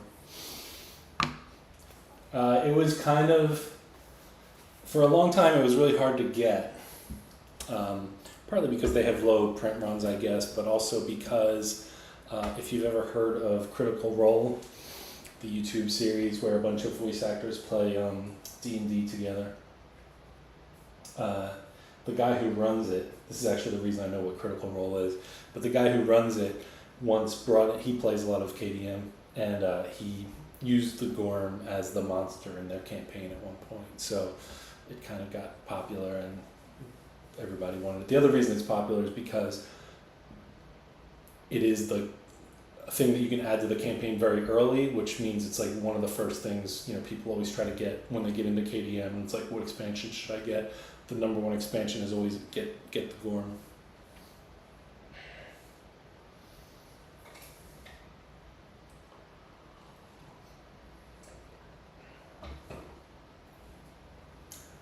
Tom, wait. So 5 episodes. I don't know how many there have been of Rings of Power. So does that mean you haven't seen the most recent one?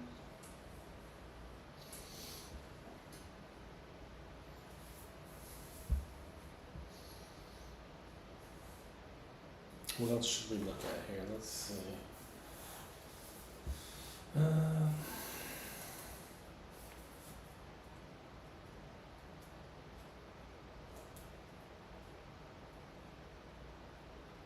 I'm surprised nobody has reached 3 understanding or courage yet.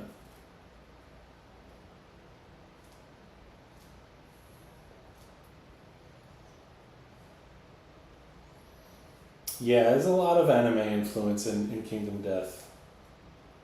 Chris, for sure. He's definitely into all kinds of stuff, especially like the like the Junji Ito horror type things. But also, just your run-of-the-mill, like there's Dragon Ball references, not references, but definitely influence. There's all kinds of stuff. A lot of Berserk is probably his biggest influence. Berserk, if you've never read that, it's a long-running like comic that was kind of a big influence also on like Dark Souls. So there's a lot of common influence on both of these games.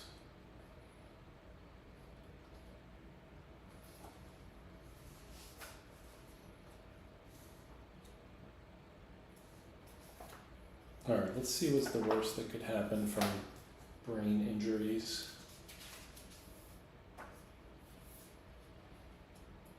Since Tom was asking about that.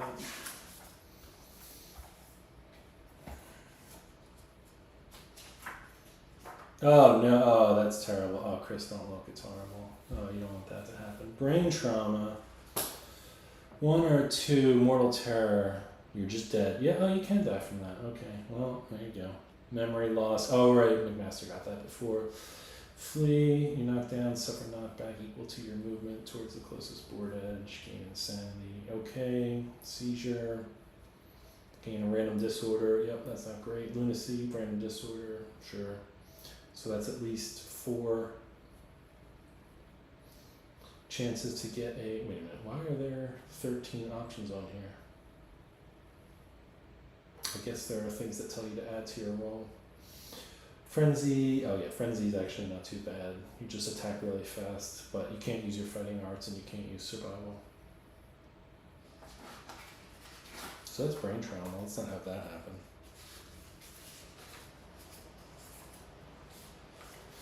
I never read Akira.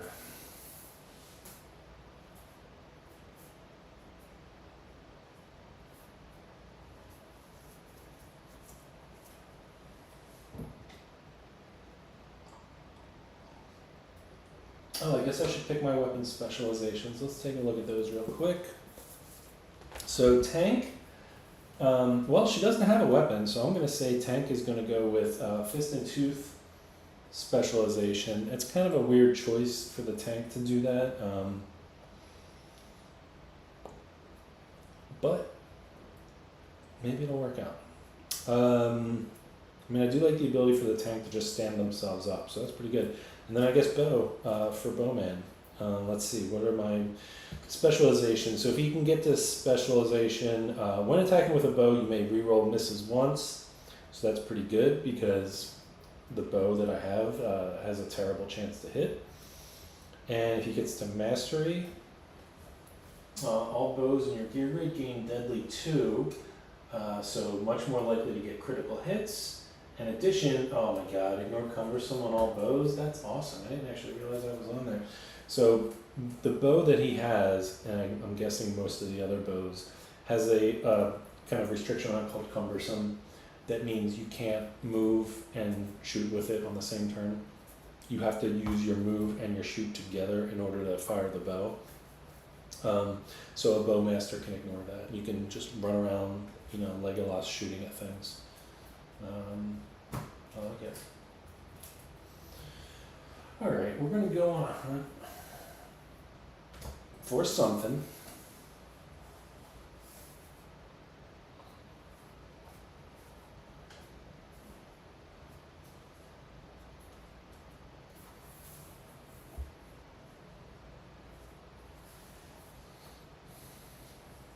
I guess this is also a difference in the version that Tom has. They did not have like a solid board hunt track in the original version of the game. I think it was just like this thin cardstock.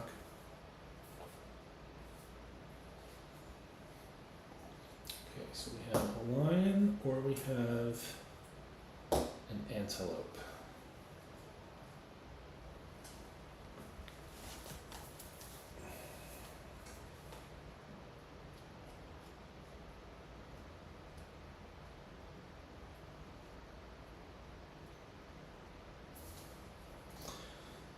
They both start here, and the lion is the first 2 events, and the antelope it's the first and the third. All right, what else can we do in the meantime?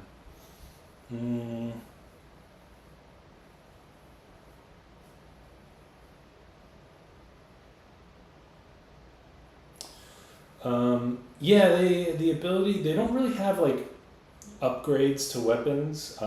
That's something they talked about for future stuff. So you pretty much, you just replace it with a better bow. The next bow though, I think, there's no bow on the antelope's chart. I think the next bow, without using an expansion, would be from the 3rd quarry monster, which is the Phoenix. The Phoenix you can't hunt until Lanternier 8. I believe is where that comes in. No, 7. Where the Phoenix Feather event happens. But even then, it's actually a really tough fight at year 7, so you probably don't jump into it right away. I did fight the Phoenix a couple of times. I was not able to defeat it because I usually get sort of halfway through the campaign and that's where I start to slow down. So I'm looking forward to that fight. The Phoenix is another big monster. It's a little bit bigger than the Gorn. And it is very different from anything that we've fought so far. The Phoenix has time bending powers, so it can actually send characters through time and cause them to age faster. And in Kingdom Death, like, experience is your age, and at a certain point, you don't just get experience forever. At a certain point, your character is forced to retire. So having your character auto age, can be good because there are things you unlock as you get higher in level. But if it ages you too much, I think it can also go the other way too and reduce your XP. So it does some pretty crazy attacks. It's very different than the lion or the antelope. So that'll be a lot of fun when we get to it. But yeah, it's tough too. It hits hard. And so I would say we definitely need our tank to be in something better than the rawhide armor that she has now, at a bare minimum. But you really do want your other melee attackers to have some decent gear as well. before you try to take that thing on. So that would probably be the next bow. If we were using expansions, there is one I would put in around now that does also have a bow that's a little bit better than the one I have now. So that's another way to upgrade that. But yeah, I think the next sort of upgrade isn't so much the new bow, it's getting that the special arrow for the bow that he has now. And that arrow is like a once per fight shot. And if you land it, it actually makes the whole fight a little bit easier. It makes it just easier for everyone else to hit that monster. And if you miss it, then it's just a normal fight. So. But there are a few of those. You can carry around these special bows. The downside is each one of them takes up a space in your gear grid, so you can't bring all of them. And you can only use them once per fight. So once they miss, you take a shot and then that's it for the rest of the fight. You just use the bow.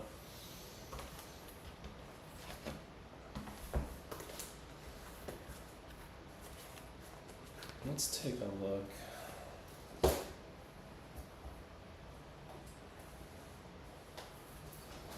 at things we can get from the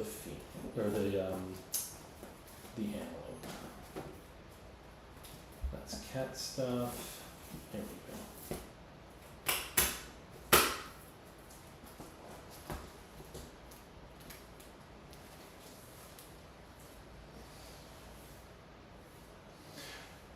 Yeah, the helmet's not bad. You give everyone extra movement and insanity.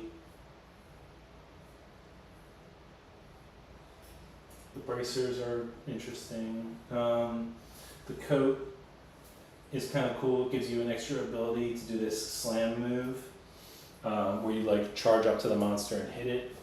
And then if you do, you can actually knock the monster back one and give yourself +1 on your toughness roll to wound the monster. The only problem with that is that when you knock the monster back one, it's out of range unless you're using a spear. So like I said, the gear for the armor for the Screaming Antelope is pretty good, but it really is better if you have a spear user on your side. And the only spear that you can make from the Antelope is not something we'll be able to make anytime soon, although it is really good. So that weapon hits on a 6+, it has 9 strength, reach of 2, and the first time you wound the monster gets a -1 toughness. So for the rest of the fight, it makes the monster easier to wound. The problem with that is that in order to craft that, we need a piece of a special resource that only comes from this monster when you fight a level 3 version of it. Yeah. So it's going to be a while until we can even make that. The binder is custom made as a shop on Etsy.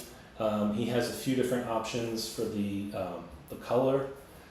So what I was thinking, because it's pretty full now, and I don't even have all the expansions in here, so I expect this to fill up by the time I put all the expansions in. I have a few of them already in the pages back in the closet because I didn't want to put them in the book and kind of confuse things with things that we can't actually use yet. Expansions, the big expansion comes out next year.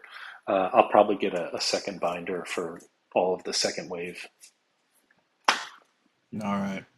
Turkey. Okay, so as we were discussing, we have it's time to do a hunt. It's our last hunt before the butcher. We have an option to fight another lion or fight an antelope. The lion, there are still a couple of things that would be really good to get from a lion, being the special arrow to get the monster's evasion reduced if we can get that one, and the cat eye circlet would be really good if we could get that. Plus, also, I think in general, the cat's armor might be more useful to us than the antelope's armor right now.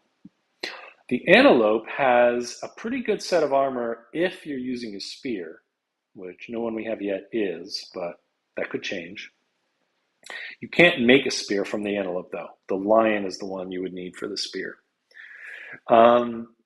In terms of other things the antelope has, we were just kind of looking at that. I think either one's fine. Like, we can start collecting some antelope resources now if we just want to see a different fight. Or we can try to, finish up hunting the level 1 lion and get the last pieces that we need from that. Either one's a good choice. What are you thinking? Lion, I guess. Ready for another lion? Yeah. All right. Well, we are getting pretty good at it. So that last fight went pretty quick. And then no matter what, we will have a different fight next year because next year We don't have a choice. We fight the big man. All right. Herky is chosen to face a white lion. At the start of the hunt, all characters get 1 survival. So go ahead and give yourself a survival. Maximum of 3.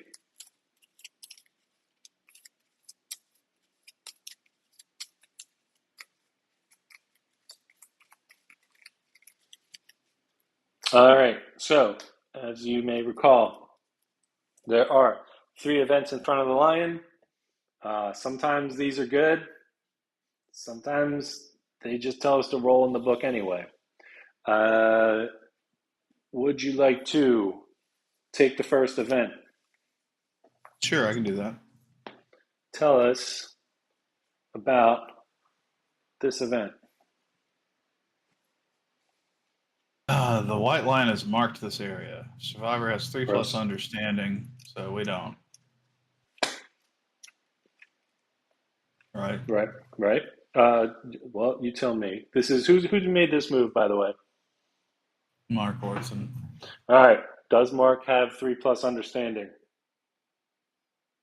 I don't think so. Okay. What do you mean? He has 1 understanding. Okay, that is not 3+. So what happens?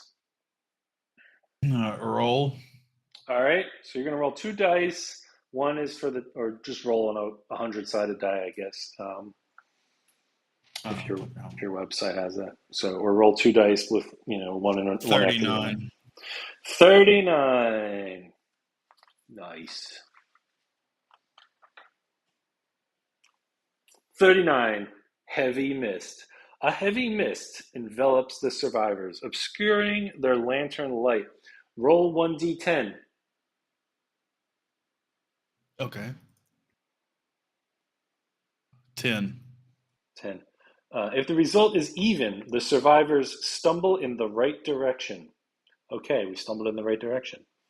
If the showdown begins in the next space, the monster ambush. Okay, he doesn't. All right, so if it's odd, we would have to roll again. Okay, but we're fine. We stumbled in the right direction. All right, let's move Bowman up here. I'll take one of these. It is the Prowling Lion. While the survivors stalk the white lion, the monster hunts something else. Move the white lion 1 space away from the survivors on the hunt board. Oh. The white lion starts the showdown with ground fighting in play. Build its AI deck normally. Okay, whatever, fine.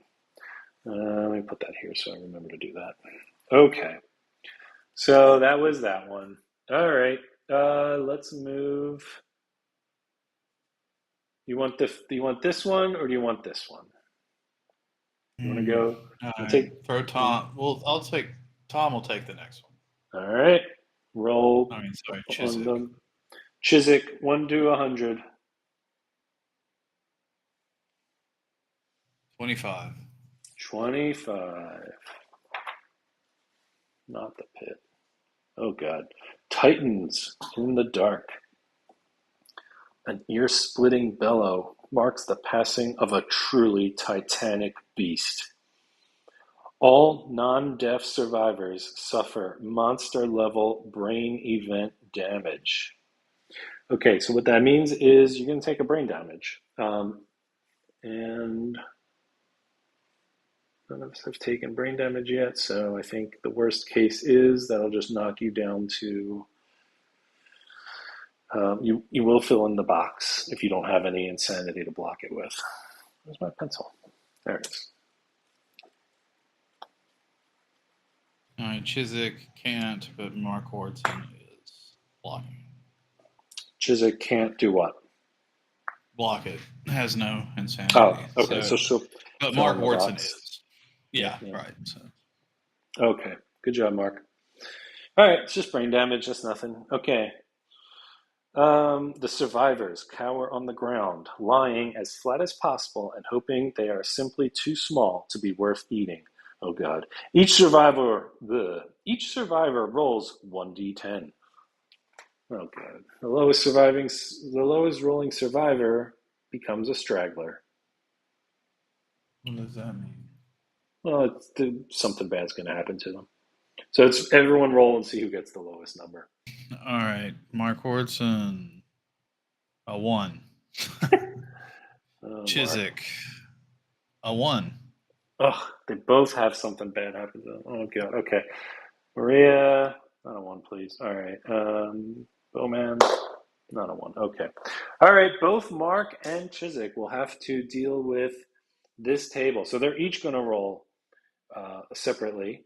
So go ahead and roll. Pick one person first and then roll for me. Mark, All right. Don't roll a a 1. 3. Oh my God. Something snatches you in its great maw and chews you for 1 event damage. Oh my God, to 1d5 random hit locations. Oh, good God. All right, roll another 10-sided die. Let's see how many places Mark just got chewed up in. A 3. All right, so that's 2. That's the second best you could have got, Mark Wardson. 2 random damage, hand and feet to Mark. 1 damage to each. Yeah, got it. All right, Chiswick, roll 1 to 10. Something better than a 3, please. It's a fucking 3 again. Okay, roll another 10. Chiswick's getting chewed up. Jesus Christ. What'd you get? A 7. Okay. That's 4. Alrighty. 4 damage to Chiswick. Chest, hand, waist, hand. Did we ever make Chiswick any armor?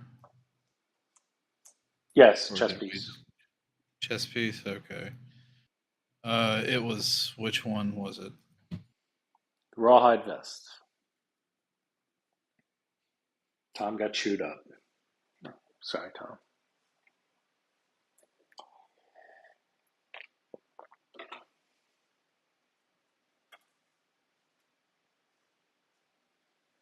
Okay. So, alright. 2 to the hands, though. Yep. So that's a heavy wound. Yep. On there. And then it was body, Waist. and then what was the other one? Waist. Mm-hmm. Okay. All right. I got it. Got it. Next event. Jesus. Good God. Get out of here. All right. The lighter die is the 10s. 42. Oh, that's a good one, right? I have no idea. I would hope so.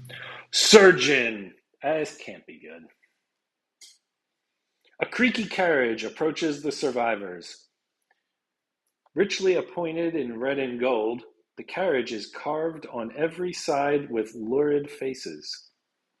A massive, twitching eye adorns the front, while the door of the carriage is a waiting open mouth. Out of a small window, a gnarled hand beckons. One survivor with 3+ courage, nobody, may choose to enter the wagon. They remove 1 impairment or severe injury and gain a random disorder. Okay, well, we don't have anyone with 3 courage, but fortunately, nothing happens. Yeah, So that is good. great. Couldn't you get that one, Chiswick? Okay, so bonk. Yeah. We get to the monster. Fight starts. Normal fight. No, not normal. Well, it does have ground fighting, so that's fine. It means we're going to need one more. It basically gives the monster a free hit point. So he'll have one more hit point than normal, but other than that, it should be a straight up lion fight. So here's the thing, is the lion will start here. We will have a couple of grass, and then we'll get 2 random terrains. So let's see, get this grass out of here. That. All right. That. That. Just throw cards all over the place. Okay, random terrain would be this one and this one. 2 acanthus plants and a toppled pillar. So that's a pretty boring combo. Acanthus plants are just some plants. You can go look at them. Maybe you want to pick them. I think we had these before.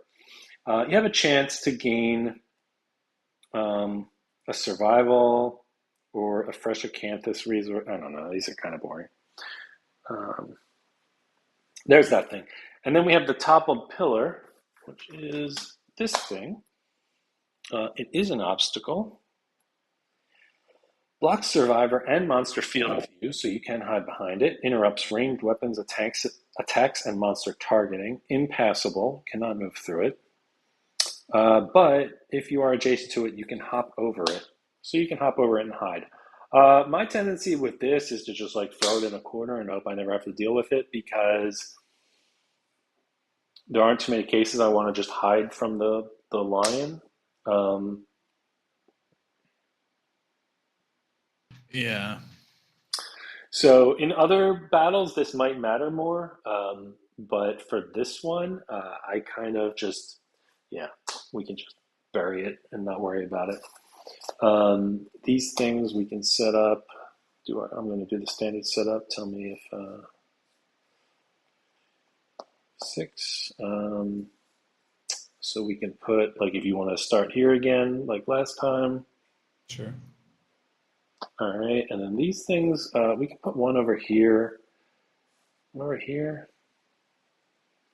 I don't think there's a penalty for walking through it, right? Acanthus plants. Nope, you just can roll if you are next to it or on top of it. Worst thing that happens on a 1 or 2, you suffer an arm damage. I don't know. The rewards aren't amazing for this, so I'm not too worried about it. If we don't look at these, it's fine. But I'll leave that up to you. 1, 2, 3, 4. I'm going to go here. Okay. All right. Anything you see you want to change? Oh, we have to build the deck. Okay. So this lion gets a free mood at the start called ground fighting. Ground fighting really isn't too bad. It's fine if you have a ranged attacker. What ground fighting does is, and this might change where we want to start. Actually, yeah. I want to do this.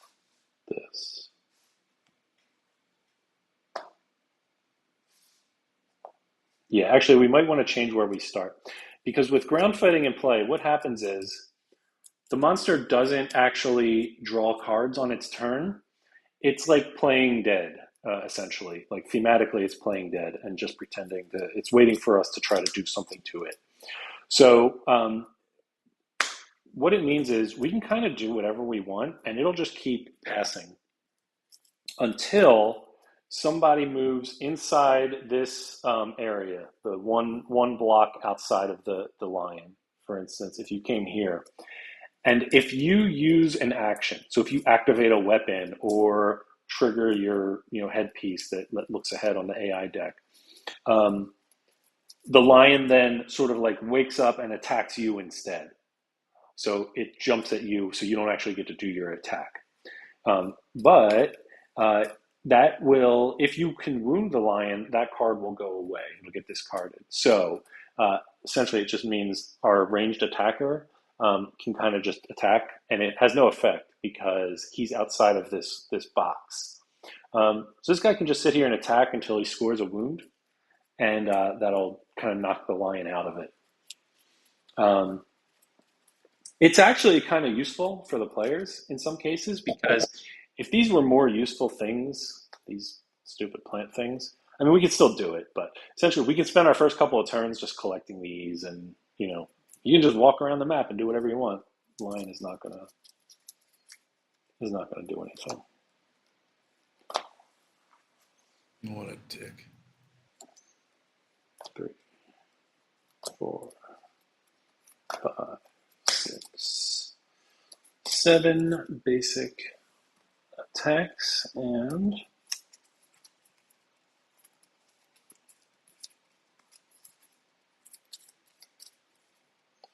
1, 2, 3 advanced attacks.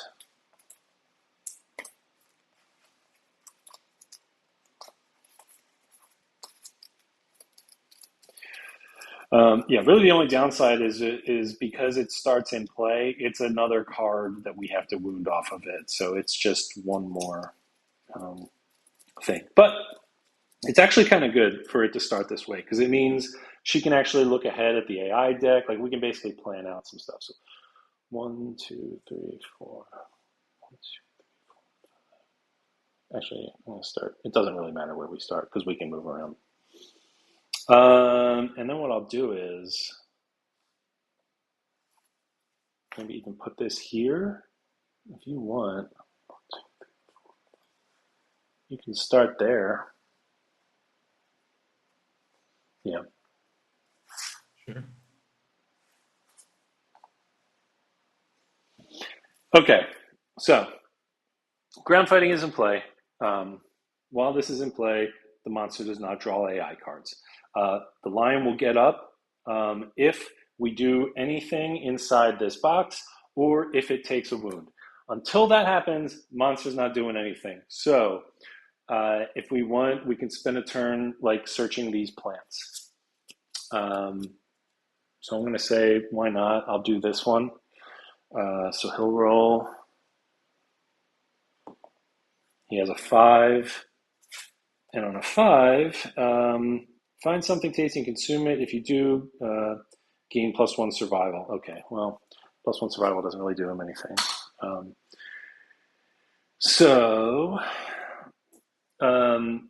If you want, you can just kind of move into position and just don't attack it until this guy can basically wake the monster up. Sure. So 1, 2, 3, 4, 5. 1, 2, 3, 4, 5. Okay, so he did a search. They moved in, and then our tank is going to look at the AI deck, and we'll see what this lion will do when it wakes up. Okay, again, we got enraged in here. So this is the one where it gets +1 damage. That's terrible.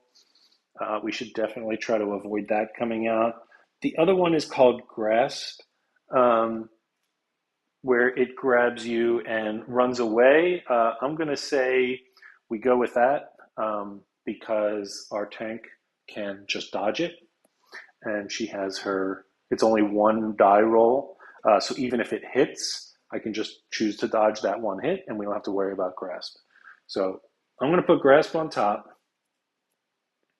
And then when the lion does wake up, it'll actually, no. We want to put Enraged on top because the lion doesn't move until we wound it. Yeah, let's put Enraged on top. That makes more sense. Okay. So that was 1 turn. We're done. Now the lion's turn, and it just sits there. It does nothing. So now it's back to us. So this guy is going to try to take a shot. Let's see. When you attack, before rolling, you may reduce the speed of this weapon by 1 to gain +2 accuracy. I'm going to do that. So instead of rolling 2 dice, I'm only going to roll 1, but he hits on a 5+. That's a 5. So 1 hit. Okay. So here's this, the Beast Maw. Let's see what happens. That's an 8. Great. Okay, so 8 plus 3, that doesn't even matter. The 8 by itself is enough. So that's a wound on the lion. So we are going to get rid of enraged. So that's out of here. Because we wounded the lion, we can discard ground fighting. So it's going to go into his discard pile, which means it could come out again later. Okay. But that's it. So that was his turn. And now everyone else, go ahead. All right. Let's go with Chick here. All right. Attacking from behind. 9 and a 7. Right back into it.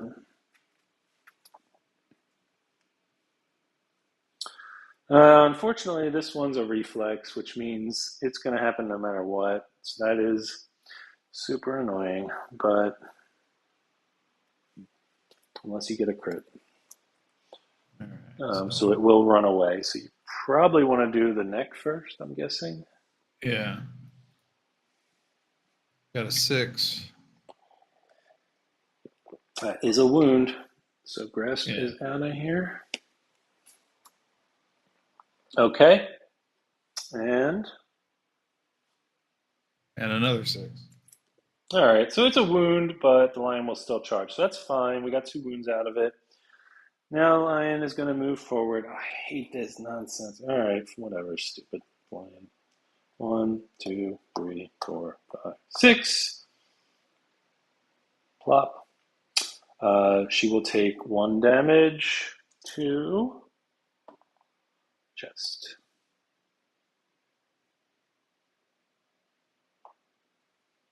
That's fine. She has armor. And she's knocked down. Okay. Now, Chick did not move this turn. You can still move if you want. Yeah, let's actually move them both into the bushes, I guess, behind. All right, and I'm out of range now, so I can't hit this guy. So I'm just going to go. Oh, wait, no, he already went. He started the turn, so he can't do anything. But what he can do is wake our tank up. So I'm going to do that. So now she can stand up. And she is going to use her look ahead. Oh, man. So we have Grasp. This one's annoying.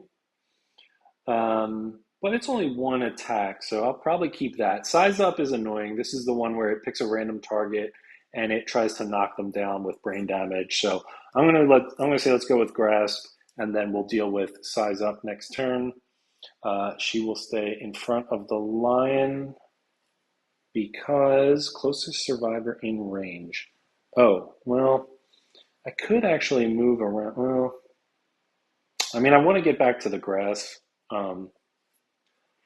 But and don't forget, everyone. If did you record your +1 strength, +1 evasion?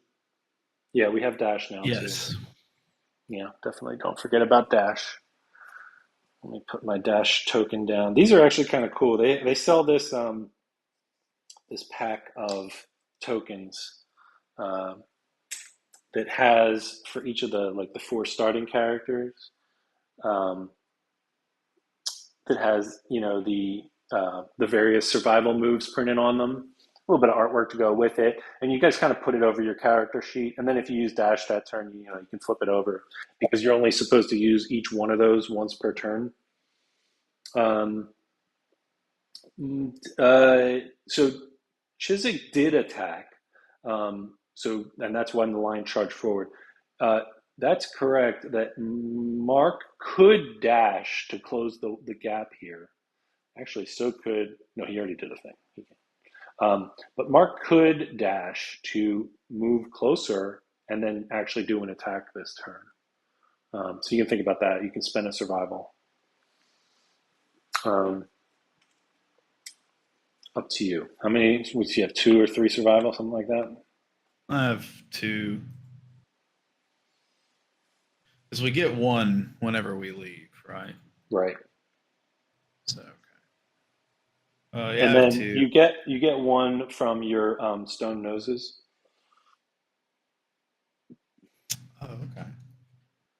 And I still had one. These they add, right? They don't get reset. Yeah, yeah, it's still like the one stat that like is a consumable that, or like it doesn't reset like health and all that. It stays what it was the last time. But we get one. Everyone in the camp gets one every time they depart. That's just a camp bonus, and then you get one for the stone noses. So you should have had two more than what you ended with last time. Okay, I And have 3 survival. also both of your characters also get one insanity at the start of the fight. So it wouldn't have helped with the that event we did where you took brain damage, but you do get an insanity at the start of the fight because of the stone noses as well. So add that on there, and then Yeah, I'll yeah, dash with Mark. you're done. All right, Mark's not going to waste a turn. All right, we'll put this back for a sec. Okay, Mark, do it. Okay, Oh, 6 no. and a 4. No, but I already did the look ahead. Oh crap. All right. Anyway. All right. Beast flank. If you get a wound, cats hate this. You're gonna take the priority target token. Oh, damn it. A 10, no joke. Tom Chick, we gotta get this guy some dice. All right. I want to see that 10. Critical wound. The white lion is not I this is the knockdown. The white lion is knocked down. Well, it doesn't really matter. So this is a more typical knockdown for me because it's just gonna stand right back up. But that's cool. It does cancel the reaction. So you don't got a forget I wound. rolled 4 threes in a row earlier. So. That's true. No, it's not that I don't believe you. It's just want to see that 10. Sure, I got Um, you. Tom, tell him we should see the 10. How freely should characters be spending survival? We have three. We get one plus with these stone noses. They get two just for departing. There are ways you can get survival back at camp in addition if you really want to like stock up before you go out there. But I think you should use it. You know, like I'd try to save one or two for like if you get hit like a head injury that would cause a severe roll. You know, but the further you go in the game, like the more armor you're going to have, and that becomes less of an issue. So I think that was worth it. We just got a wound out of it, so that's pretty good. Okay. Yeah, I mean, you could even if you're not gonna roll the dice on an overlay, you could basically do what I'm doing and use OBS to make an overlay that you push to me, and then in your little box where you are, we could see well, we'll do it later. All right. Anyway, boop, line stands back up. So it's the line's turn. So when it's its turn, it just stands back up automatically, and the monster controller goes to Mark, and then it's going to do this thing, size up, random threat, in field of view. Mark is not in field of view. The rest of us are. So I'm going to say 1 and 2, 3, 4, 5, 6. And we'll roll a six-sided die. 1. Okay, it's our tank. So what do we do here? We roll a die, right? Okay, let's roll a die, 10-sided. There's one. It's an 8. On a roll of 4 plus, target suffers 1 brain damage. So she will take a checkbox and is knocked down. Plurp. Now, if I was a fist and tooth master, I could just stand up right now. Wouldn't that be nice? So, All right. So it's our turn. This guy, what's he at? He's only got 1 survival left, so I'm not going to dash with him. He'll just move in. One. Wait, you know what? I'm going to do that last, just in case the lion moves during the turn. Why don't you go ahead? all right. Since Chris is already there, or Mark, I mean, let's go ahead and just swing with him. All right, Mark is swinging. Oh, I like that, Tom. That's also good. Tom An says you 8 should get. and a 1. Tom says you should get the die rolling app on your phone, and then you can hold your phone up to the camera. Oh, you did it. Oh, snap. He's way ahead of me.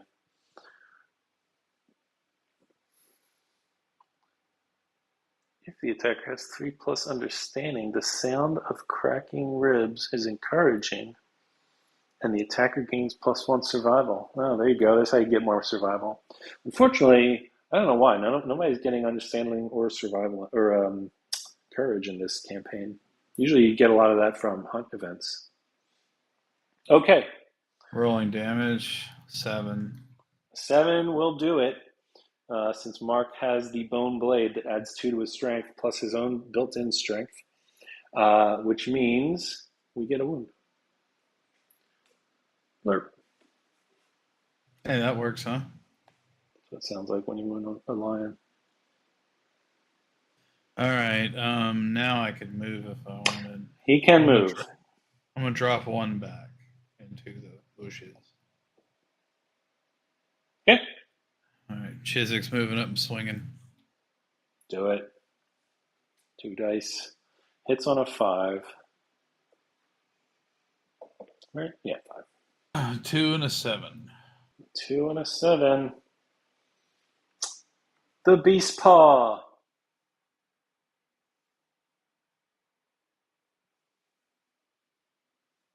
An 8. An 8. That is a wound.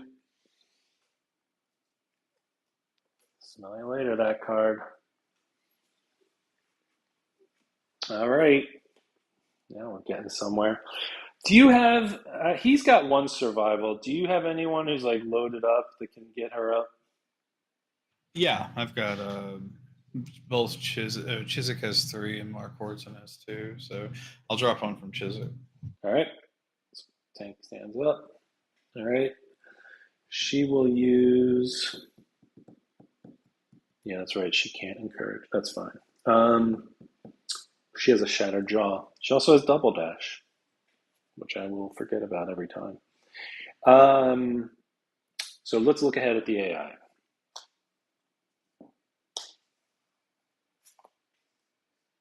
All right, another size up. Jeez. So this is the random target. Takes a knockdown, brain damage, blah, blah, blah. Bat around. Closest threat facing in range. Move and attack target. Swings 2 dice. If either one hits, the monster playfully bats the survivor around. They suffer brain damage equal to the monster's level. I don't want that. That would be bad. Closest threat in field of view, no target sniff. Closest threat facing. What are you even talking about, you wussy? It's just a little brain damage. You know what? This is fine because we can skip it. Because the target list for bat around is closest threat facing. So that's only right now the tank. Then it would be closest threat in field of, oh, wait, no, we do have people in field of view. Never mind, we can't avoid it. 2, 3, 4. Yeah, she can't get into the grass either. So, oh, she could dash, I suppose, to get into the grass, but then Chiswick would take the hit or get trampled. So, I think I'll just take it. It hits on a 5+. I have 2 evasion, so it hits on a 7+. What are the odds he hits both? And let's see what happens. I really don't want brain damage, though. She doesn't have any. Oh, wait, no, she would, because she'll be monster. Okay, it's fine. Yep, it's fine. Here we go. We're doing that. Okay, everybody's done? Yeah. Wait, did he? He didn't move. 1, 2, 3, 4, 5. 1, 2, 3, 4. Okay, you can hit now. Okay. So, next turn, monster controller goes back to the tank.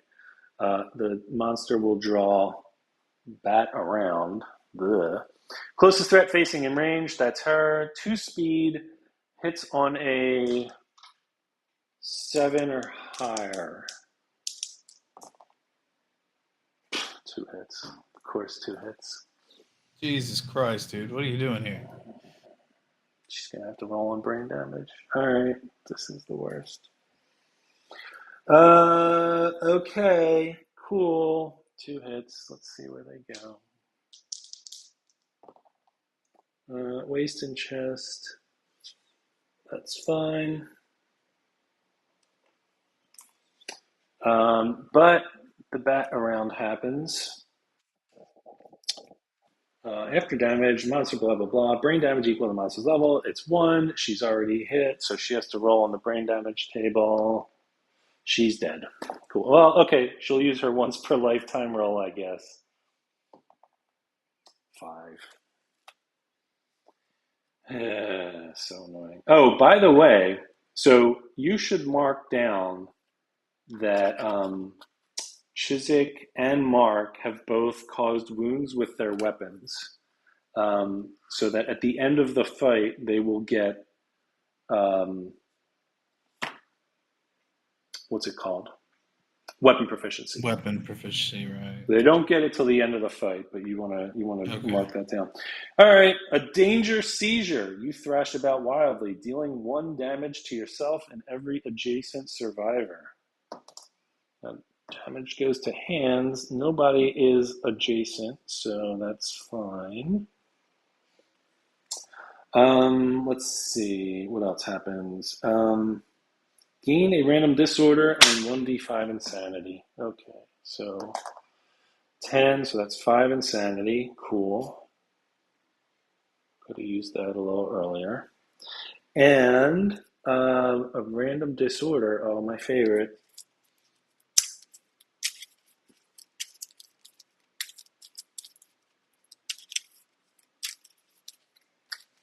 It is secretive.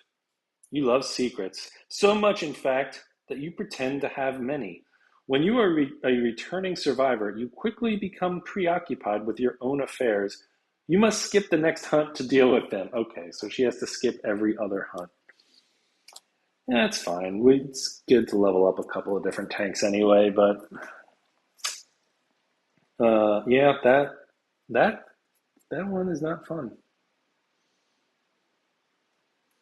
So there it goes. That was bad around. All right, so that was Lion's turn. What are we doing? What you want to do? I want to kill this stupid lion. All right, then. Yeah, I want to get back on the grass. So yeah, okay. Basically, when you do, when Chiswick takes her turn, just kind of move her back here, I guess, afterwards, and then I'll try to come around him and see if we can get him facing that way next time. Chiswick's attacking. That's right, Tom.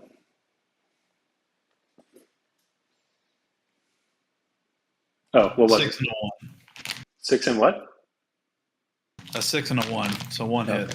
1 hit. Boop. We don't do about that.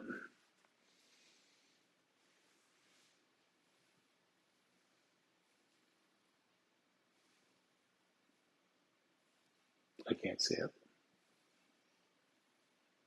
3, no wound. No. Okay. No. Oh, failure. Basic action targeting the attacker. All right, Chiswick. Getting. Oh.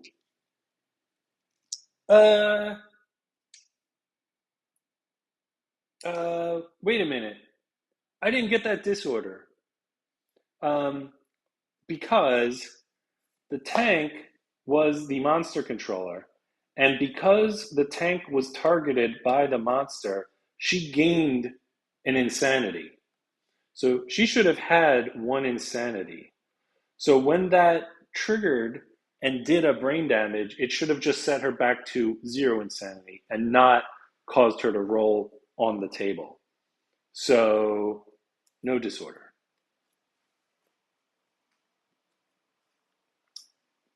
Okay.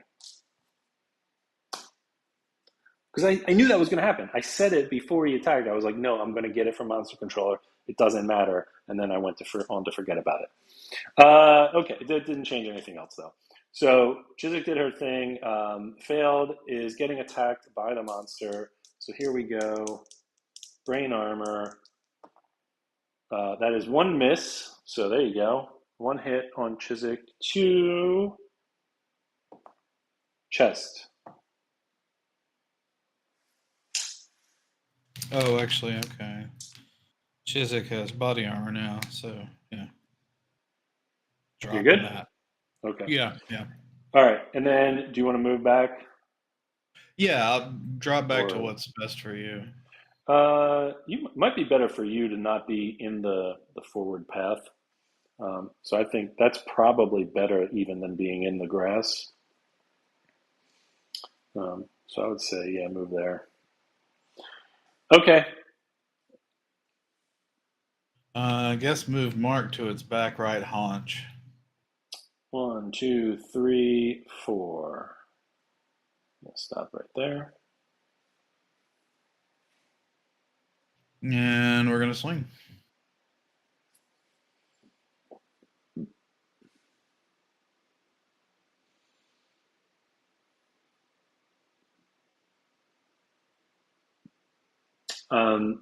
I'm sure that shows up for Tom, 2 but you're gonna have to misses. tell me. Okay.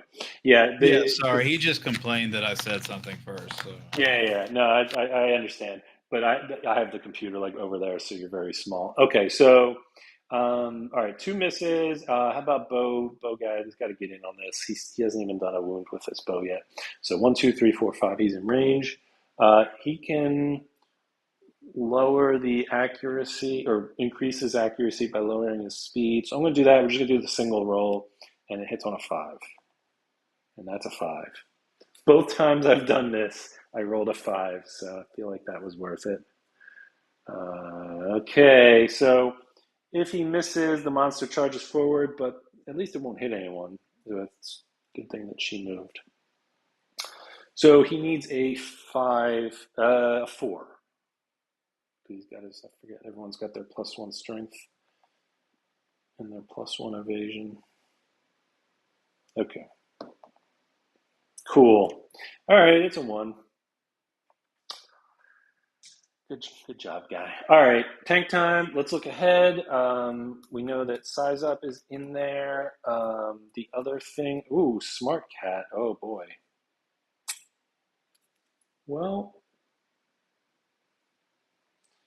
Smart Cat is interesting.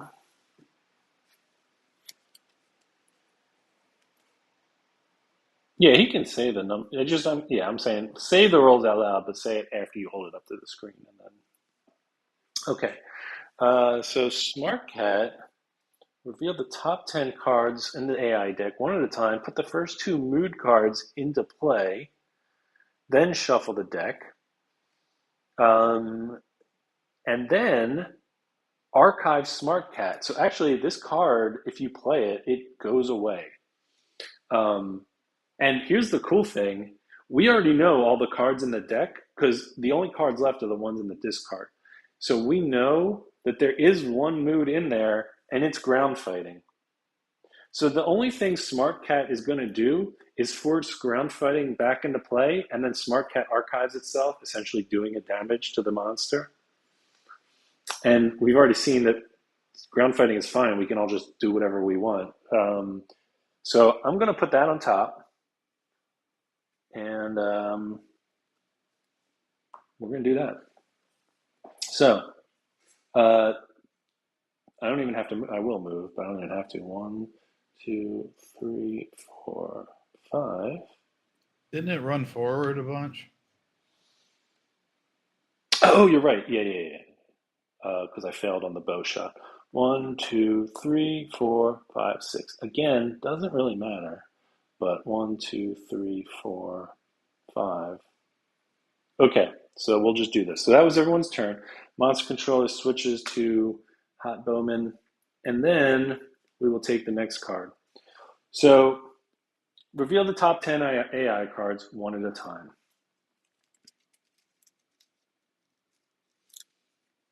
There are other moods besides Enrage not currently in the deck. Enrage isn't in the deck. So if Enrage was still in the deck, I definitely would not have chosen Smart Cat. But of what's left in the deck, these 4 cards, Ground Fighting is the only mood. So we're going to put Ground Fighting into play. Then, if no mood card went into play, draw another AI card, but it did, and then archive Smart Cat. So this card is out. So I'm gonna put it right there. That's fine. And then that's it. So he's in ground fighting mode again. So just quick reminder, ground fighting mode, the line is just gonna pass every turn and not do anything until we either stand in this box and trigger an action. So any action that has like a lightning bolt on it, done within this box, and the lion will just counterattack. So you won't actually get to do that action. The lion will just attack you instead. Or we wound it. So if we can wound it from outside that box, we're good. So I say we take advantage of that. We can move our characters. We can take several turns if we want. So I want to get our tank up in front of them in the grass, and then you guys can move wherever. So I'm going to go 1, 2, 3, 4, 5. And I'm going to move this guy 1, 2, 3, 4, 5. What do you want to do?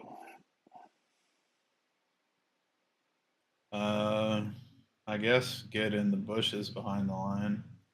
Okay, 1, 2, and 1, 2, 3, 4, 5. So we all took a turn. Now it's the lion's turn. It does nothing. Monster controller goes to Mark. And then on the next turn, this guy's going to take a shot. He will lower his speed to get the higher accuracy. He needs a 5 or higher. I think that's a 3. So I missed. So everyone else can just do nothing, and we'll try it again. So the lion does nothing, and then he's going to shoot again. Same thing. Hits on a 5. It's a 4. Okay. So that monster controller moved twice. Monster controller moves again. Wow. Jesus, Weezus. Monster controller moves again. This lion's just watching us like a bunch of idiots shooting arrows at a still target and missing. All right, there's a 7. But will it wound? We could search the terrain at the top. It's actually not too bad because it has a chance to give you back a survival. But yeah, it's not that great either. But yeah, this is a good time. Like when this happens, when he's in ground fighting mode, you can just go all around the map, search things, take your time. There's really no reason to not to do it. But I've already shot him. So let's see. So that's a 3. He gets 3 from the bow plus 1. That gets him to a 7. That is not enough. He fails. The lion is going to charge forward. 1, 2, 3, 4, 5, 6. And I believe during ground fighting, it doesn't say anything about canceling reactions. It just says, do not draw AI. All right. There we go. So we can do what, we can basically just do that again. We have to like move back up there. It's annoying because we won't have the grass anymore, but whatever. So I'm gonna move 1, 2, 3, 4, 5. Why don't you go ahead and loot that shit over there since you don't have any survival Nah, while we're doing this just for chuckles? I'm good.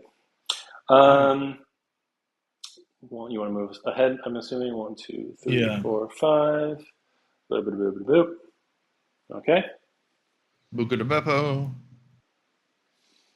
Yeah, we got all the bad rolls out of the way. All right, monster controller moves again, and there's a 2. Monster controller moves again. There's a 10. Didn't he have a thing? Combo Master. Oh yeah, Combo Master. So when he gets a perfect hit, is that what it was? When he gets a perfect hit, he rolls another die. Should have put it down without writing that. Oh yeah. Yeah, I think that was it. I actually remembered it, That is strange. but I forget what it does. Combo Master. On a perfect hit, make one additional attack roll. Okay. All right, Combo Master. That's a hit. Please no trap. No trap. You got 2 hits. Okay. So on a failure, the white lion will attack back. On a wound, the lion will attack back. Oh, cool. And he'll suffer brain damage for it. Cool, cool, cool, cool, cool. All right, let's do this one first and try not to fail it. All right, that's a 6. 6. So that is a hit for this one, so we didn't get the failure. So that's 1 wound. When we wound the lion with ground fighting, it goes into the discard pile. And we will wound this card. Okay, second one. That's a 5. The weapon gives +3, so that is a wound, unfortunately for him. So what was it? How can it swat at the guy that's really far away? It can move. So You have to move. basic action involves a move. So 1, 2, 3. He's going to take a shot at Hot Bowman. 2 dice, hitting on 3. So it's a 1 miss and 1 hit. And that hit goes to feet. That's fine. He has no damage on him, so 1 feet hit. Not too bad. But anyway, we got a wound out of it. Wait, we got 2 wounds out of it. Yeah, that was good. So there's only 2 cards left. And then if we get, okay, so that was his turn. We still have everyone else. So what do you want to do? Well, let's move Chiswick to the back left-hand side of the line. 1, 2, 3, 4. Okay. Let's see some rolls.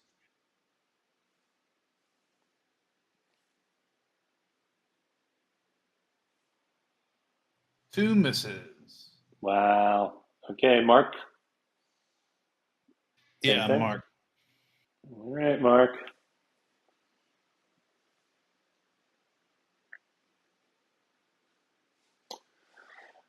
Two hits, a 9 and a 5. 2 hits. Blurp and blurp.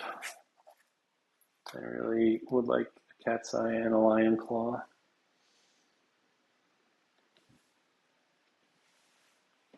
What are you I'm going going to for? do the beast knee first. Mm-hmm. Oh, you can roll hit locations with that, can't you? That's a, was that? 6. 6. I think that's Is good, that right? enough? Yeah. 2 strength plus 1. Yeah, that's it. That's a 9. So, yep, that's a wound.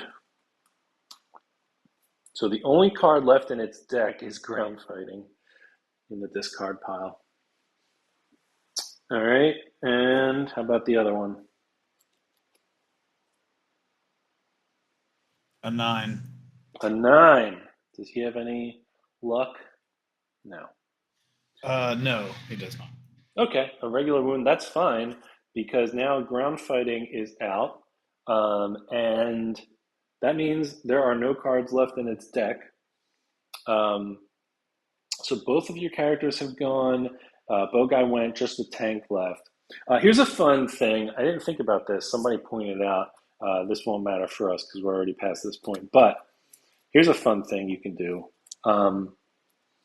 Is if the lion, let's say it had 1 card left in its deck, right? And it was this card. When it's the lion's turn and it does claw, right? It picks a target. So it chooses whoever, it doesn't matter. Then there's this line in the middle, and that line in the middle is a survival opportunity. So you can actually use survival actions in there, like dash and like surge when we get that eventually. And surge is the one that gives you an extra Oh, action. right.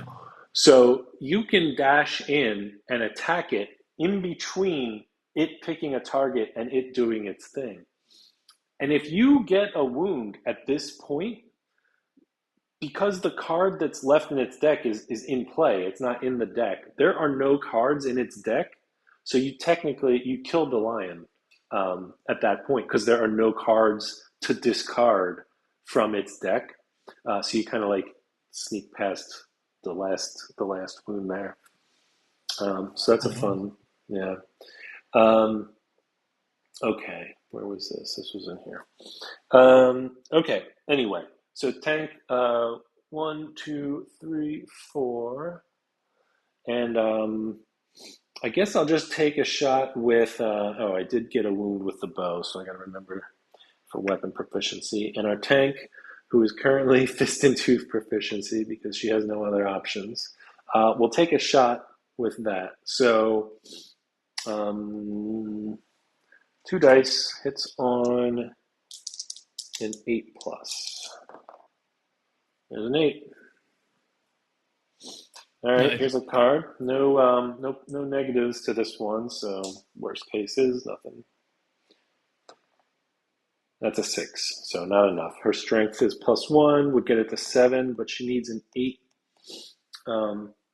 So unfortunately, not enough. Okay, so now it It would have is. been awesome if you punched it to death, though. It would have been awesome. I am going to use his last. Wait, can he take a hit? Yeah, he can take a hit. It's fine. All right, we'll just let him take a hit. Okay, so now it's the lion's turn. Monster control actually does go to him, so that's fine. The lion is just going to do its basic attack, which is to pick the closest target in field of view. Oh, actually, in field of view, it's not just facing, so we can pick the tank. All right, never mind. So field of view includes our tank. They are all the closest, so we can pick. So it'll go to her. It's going to do 2 dice, hitting on something. So it's normally 2. She has an evasion. She has another evasion from gear, which means 4 plus hits. So whatever, fine. So these are both hits. We'll roll these 2 things to see where they're going. Feet and waist. That's fine. She has armor in both spots. So we'll just reduce it. And that's it. Okay, so back to us. Who's going to finish this thing off? I guess I could move Mark Ortson to the back right and let him have the honor of trying to kill it first. Do it.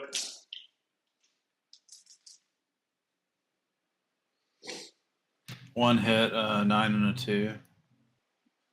Oh, it's the impervious location. So no So it wounds. has to be a critical. Well, it won't wound anyway, but if you do get a crit, we get a fancy resource. Oh, right, okay. It was not. It was a 1. Okay. Well, that's fine. All right. Chiswick, I guess. Mm-hmm. 2 swings. Chop, chop. 8 and a 4. Okay, close to the bottom of this hit location deck. Strange hand. That strange hand. Rolled a 3, no wound. Herky. Okay, it's going to hit you. Okay. It's going to hit you. So let's see. 2 dice. There's a 7 and an 8. Damn. Going to chest and head.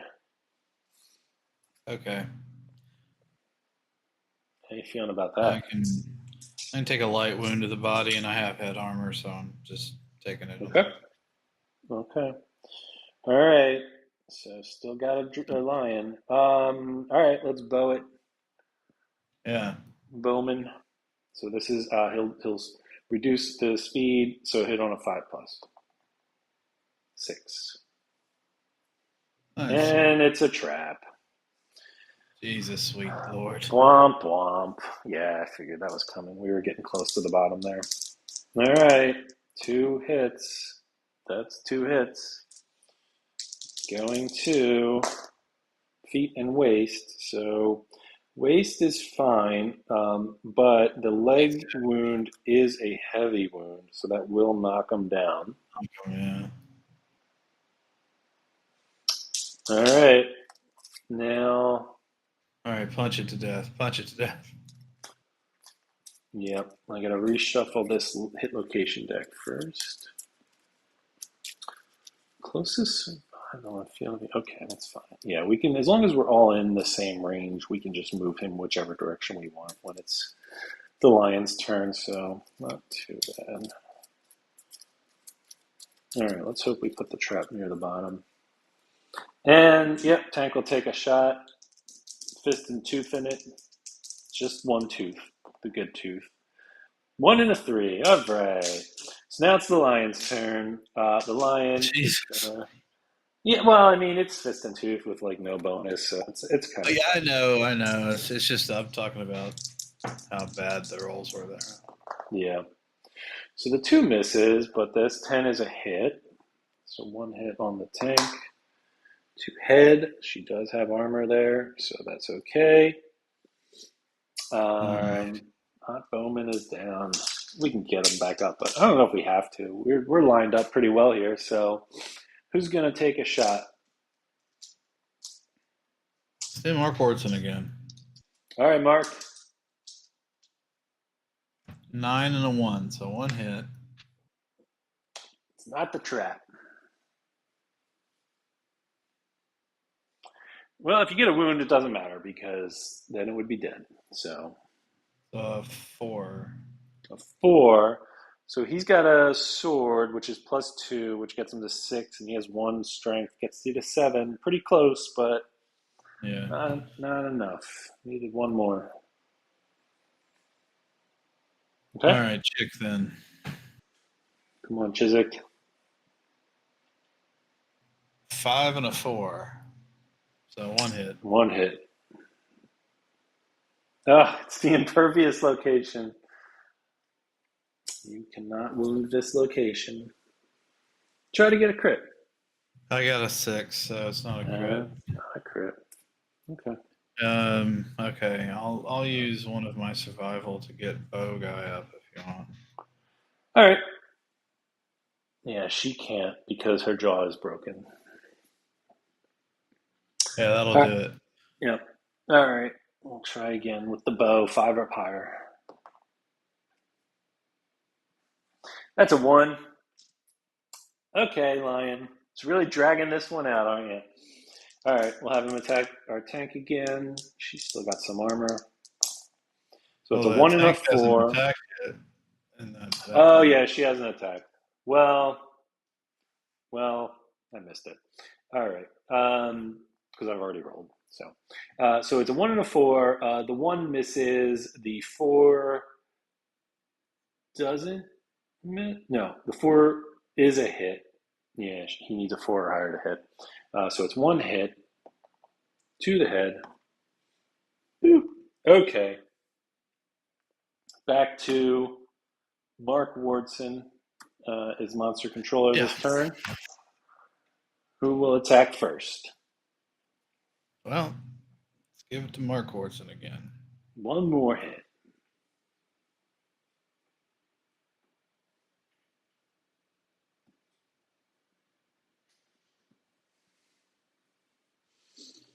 Three and an 8, so 1 hit. Hey, Sam. My name's Hot Bow Guy.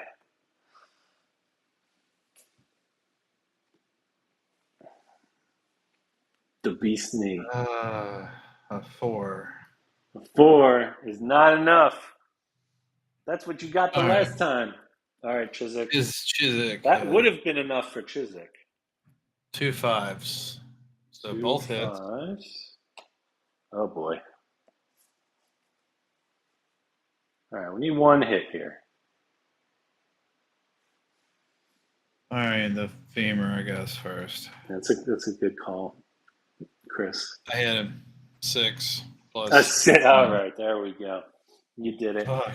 The final blow to the beast's femur.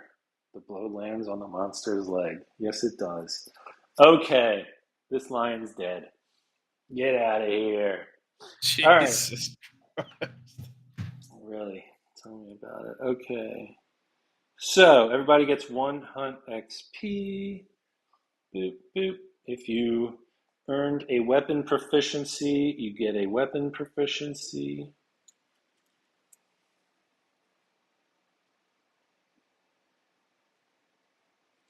Okay. And then, no, it was Sam Bridgers, whatever. That's the hot bow guy. It's a Kojima. You know how all of his characters are named like, Yeah. you know, operates the Crane Man or like whatever. And Death Stranding, like their names were just who the character was with man at the end. I'm Die Hard Man. Like, no, that is not allowed. That's bad writing. I'm making the call on that one. A, B, B, B, B, B, A, B. All right, just want to get these cards out of the way real quick. And then we'll see what we got.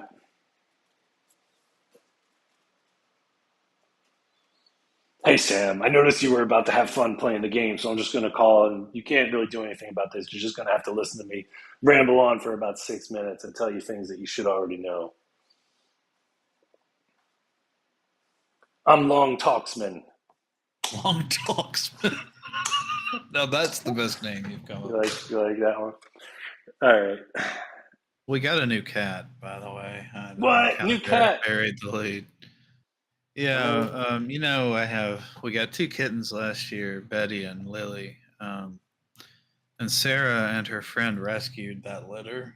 And one of the cats did not get adopted out. So since it was our cat's sister, we figured we'd take her.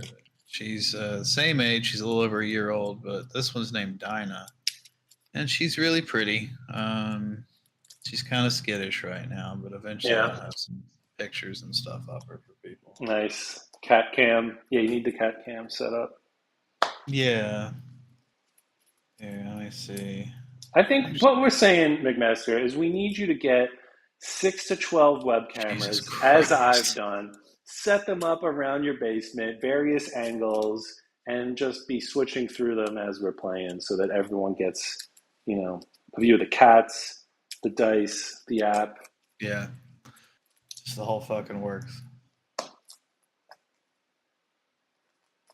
All right. Let's see what's here.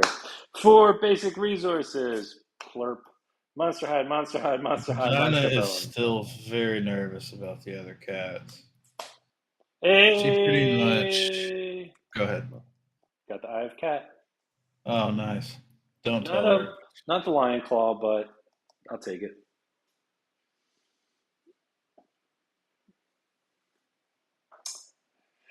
Okay.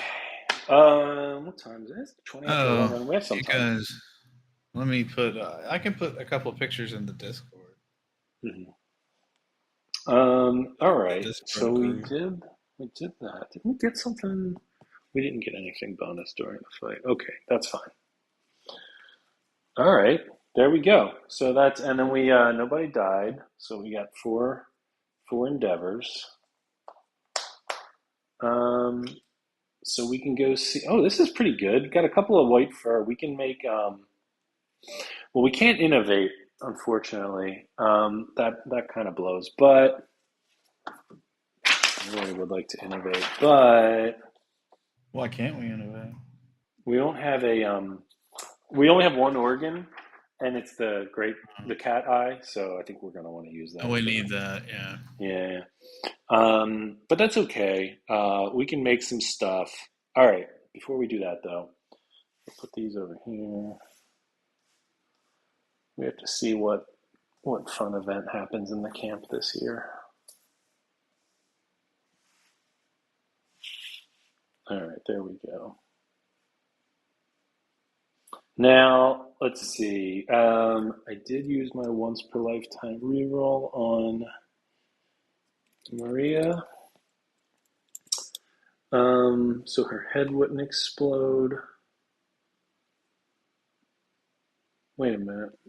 All right, I'm gonna have to back that up and rewatch it. I know that I did that, but was that on that brain trauma roll that I ended up rolling back because it didn't Yeah, really that matter? was the brain trauma roll that you So ended I up rolling didn't back. use. Okay, I You do didn't not. use. All right, man, that would have sucked. Okay. Yeah, you do not have to skip hunts with her. There is no hunt before a nemesis battle. That is correct. But there is a settlement event, and that is always interesting. So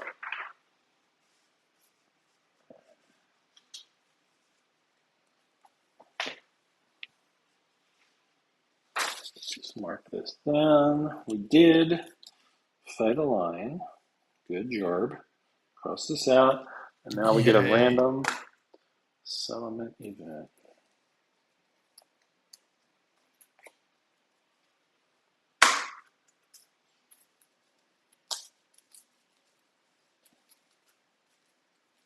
All right. Yeah. Now that I realize that you're using Scribe, you can also roll hit locations. So I think when it's your turn to be the monster controller, we'll actually let you, control the monster. Oh, it'll do that in there? Oh, okay. I believe so. I mean, if it rolls, yeah, take a look. All right. Okay. Let's see. Let's roll a 20 here. 8. 1, 2, 3, 4, 5, 6, 7, 8. Oh boy. Well, this is going to take some time. All right. Get settled down. Settle in, because this settlement event takes a few minutes. Herky McMaster, it's time for the triathlon of death. Oh. Yeah, they do give you space. They give you a little bit of space on the character sheets to track stuff like that. Just write down. He's at 1 survival. Yep. Okay. So it's not that much, but like they give you space for notes on your fighting arts, your disorders, abilities, and impairments. So you're supposed to write that all down there. In a lot of cases, the fighting arts, I just write down the name of the fighting art on the front, and then I just use the back of the sheet to fill in the details of what those fighting arts do or what the disorders do to the character.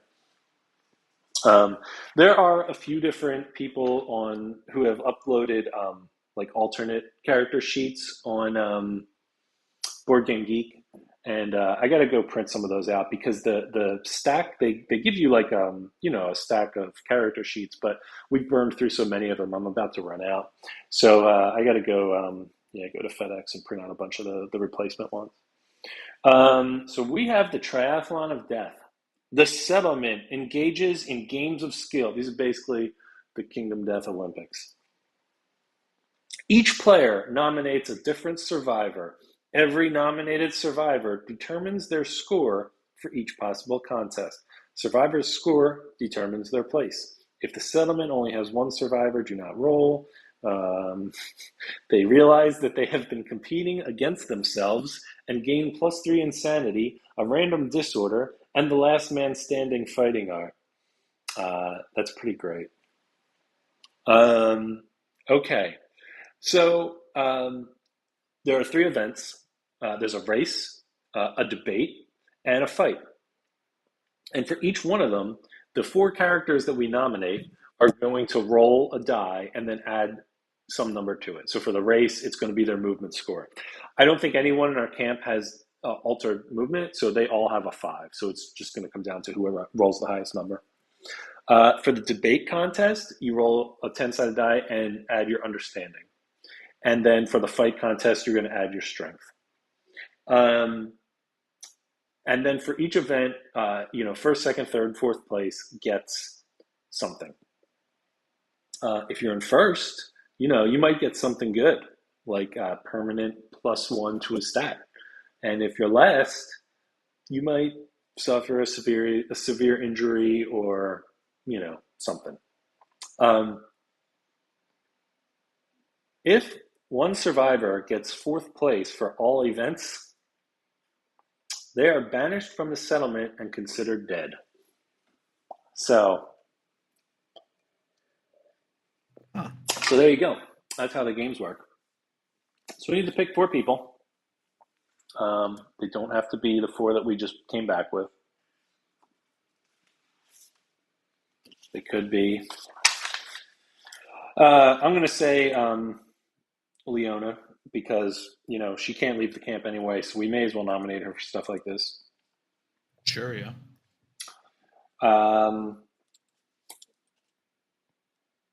And then in terms of characters that we haven't taken out, she's got to do something. She got to earn her keep, Tom. She did crank out a couple of babies, so I guess, yeah, you're right. But in terms of characters we haven't played yet who have names, we've got Chappers and the 2 kids. So we could nominate the whole family and have them compete against themselves. I like that idea. It's brutal. All right, well, Chappers family, you're up. It's the Chappers family triathlon of death. All right, what I should do, I have some in the other room. They have different dice sets, and I should bring at least a couple of different colors. That way I could roll all 4 together. But I only have 2 colored dice here right now. So what we're going to do is this will be Leona, Chappers, Elrond, and Galadriel. All right, so here we go. Leona, Chappers, Elrond, Galadriel. Okay, so let's see. This was the race. So Leona comes in first there, gains +1 permanent movement.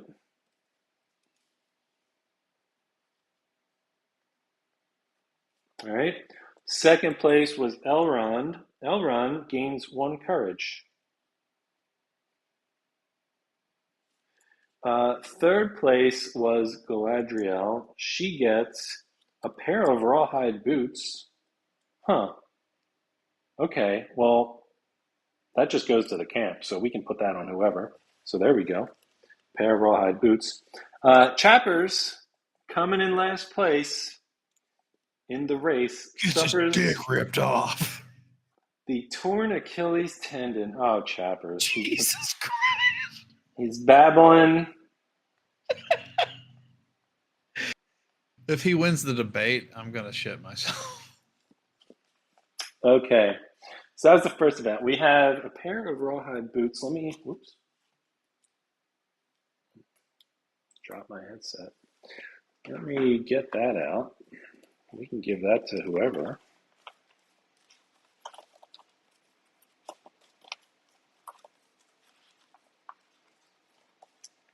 Boots, boots, boots.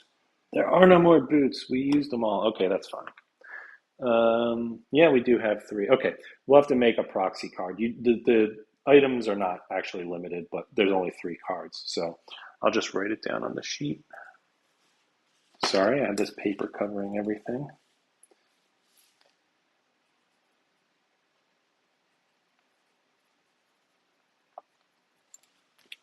Didn't mean to do that. Okay, so Leona, Chappers, Elrond, Galadriel. Okay, so that was the race. I can't take her boots. Okay, they're Galadriel's boots. This is the debate contest. So you add your understanding to this. And right now, do any of them have... So the 2 kids have +1 understanding. So these 2 get a +1. So, Leona, a 10 again. Oh my God. Chappers, a 2. Oh no, Chappers. Oh Jesus. Jesus Christ. If he loses all 3 events, the end of Chappers. Elrond, he rolled a 9 last time. Galadriel also a 10. All right, what are we doing at tie? Well, they're all 10s because the. Oh, yeah, this was a plus. Well, this is a +1 too. So that's an 11. Right. So it's actually, wow, 1. And then, well, it's Ties a for tie for second. second. Yeah. So what does it say about ties? If somebody blah, blah, blah, blah. It, of course, does not say what to do in the case of a tie. Are you kidding? Well, let's see what the results are. So first place is Galadriel. Gain the bragging rights and gain bragging rights. That's it. That's not a thing. Just gain bragging rights. And 1 skull basic resource. That's it? 1 skull? Jesus, she debated the shit out of it. And all we got was a skull. All right. Seemed a little. Chappers is shitting himself in the corner. And Chappers loses the fight. That's the end of Chappers. He actually gets banished from the camp. We got to make sure he doesn't do that. Okay. Second place. All right. How do we want to handle second place here? Do we want to say that she got the natural 10 and we'll give her second and him third? Or so second place is +1 understanding. Third place, the survivor has to skip the next hunt. Well, these guys were probably all skipping the next hunt anyway, so it's not that big of a deal. So we have to give 1 understanding out to somebody. Give it to the kid that doesn't have any problems. That's true. All right, Elrond got an understanding. Leona has to skip the next hunt, which actually makes sense because she has to skip all the hunts. So that's fine. And then Chappers has gained the apathetic disorder. All right, Chappers. Poor guy. All right. He's babbling. He's got a torn Achilles, and he's apathetic. Let's just see real quick. Apathetic. You've given up. Nothing seems to matter. You have no concern for your own well-being. You cannot use or gain survival. You cannot gain courage. Cure this disorder if you have 8+ understanding. Okay, we'll work on that. And what was the other thing? He had like a torn Achilles. Oh, that's like I have to look in the book for that. All right, I'm not worried about it. We'll figure it out. It's probably he can't move as far. We'll worry about it later. Oh my god. Chappers is losing and he doesn't care. Yeah. Okay. All right, last one. I'm gonna roll Chappers last this time. This is the fight contest. All right, the family's gonna fight it out. They roll a 10. You add your strength attribute. So I think they all have +1 strength. No. Chappers has an additional +1 strength for some reason. Oh, so does Leona. Oh, I think the parents got that as part of that event. Anyway, both of the parents have +1 to this roll. Oof. Okay, she's got a 2. Oh, wait, I said I was going to roll his last. All right, hold on. Elrond, a 2. Wow. So he, again, another tie. And Galadriel with a 7. And Chappers, a 4. Okay. So, wait, this was a 2. Okay. No banishment for Chappers. Not that he cares. Good job, buddy. Okay. First place in the fight was Galadriel. That makes sense. I've seen her ride a horse. She gets +1 weapon proficiency level. That's interesting because she doesn't even have the ability to do a weapon proficiency level. To look up how that works, but that's okay. We'll figure it out when we get to her. So there you go, Galadriel. The second place, so it's a tie. I guess we're going to follow the same logic, and we're going to just choose to do the tiebreaker in Elrond's favor because he's more likely to do things. He's going to get a random fighting art. I'm just going to write down random fighting art on this sheet, and when we play them, we'll figure it out what it is. And third place was Chappers. Wait, no. Second place was Chappers. Hold on a minute. No, these guys were tied for third. Oh, and fourth. Yeah. Okay. So, no, Chappers was supposed to get the +1 permanent strength. That makes sense. Did I look at the... No, it was Babbling and limping around, but he can crush boulders with his hands. +1 weapon proficiency. That went to Galadriel. I did that. Then, I looked at the wrong thing. Okay. What +1 permanent strength goes to Chappers. Okay. So he's up to +2 strength. All right. Then the third and fourth place are a random fighting art and the dismembered arm severe injury. So Elrond will take the random fighting art. Okay, I got that right. And then Leona, sadly, has a dismembered arm. But it's fine. She just sits around the camp doing nothing anyway. So now she'll just do it with one less arm. The family that plays together stays together. All right, Tom says we have to draw the fighting art now. Here it comes. Secret. No, not secret, just regular fighting art. Okay. What did Elrond win by beating the shit out of his family? This was quite the settlement event. Elrond has Thrill Seeker. Whenever you gain survival during the showdown phase, gain 1 additional survival. Oh, wow. That's not bad. I mean, Not that could great, make... but No, you know what? That could make him a pretty good tank because the tank wears the rawhide armor, and every time you use survival, you roll a die, and on a 6 or higher, you gain the survival back.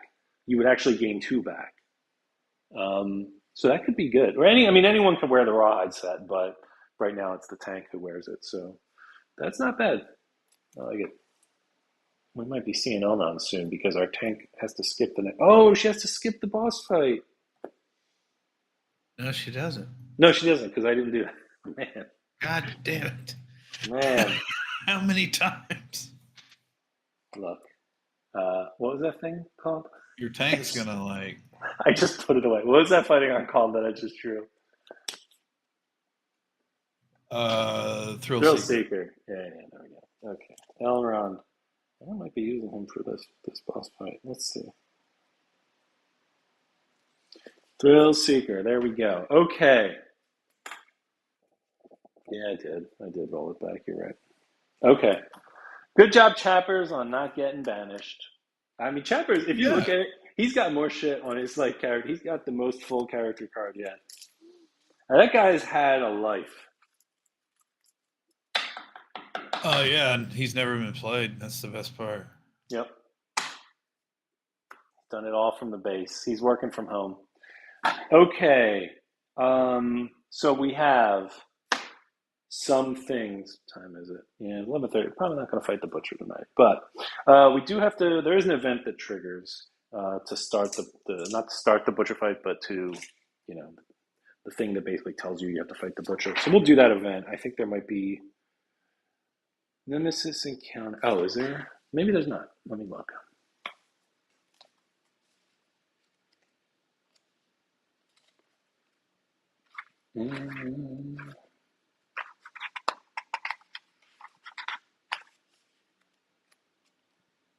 Showdown.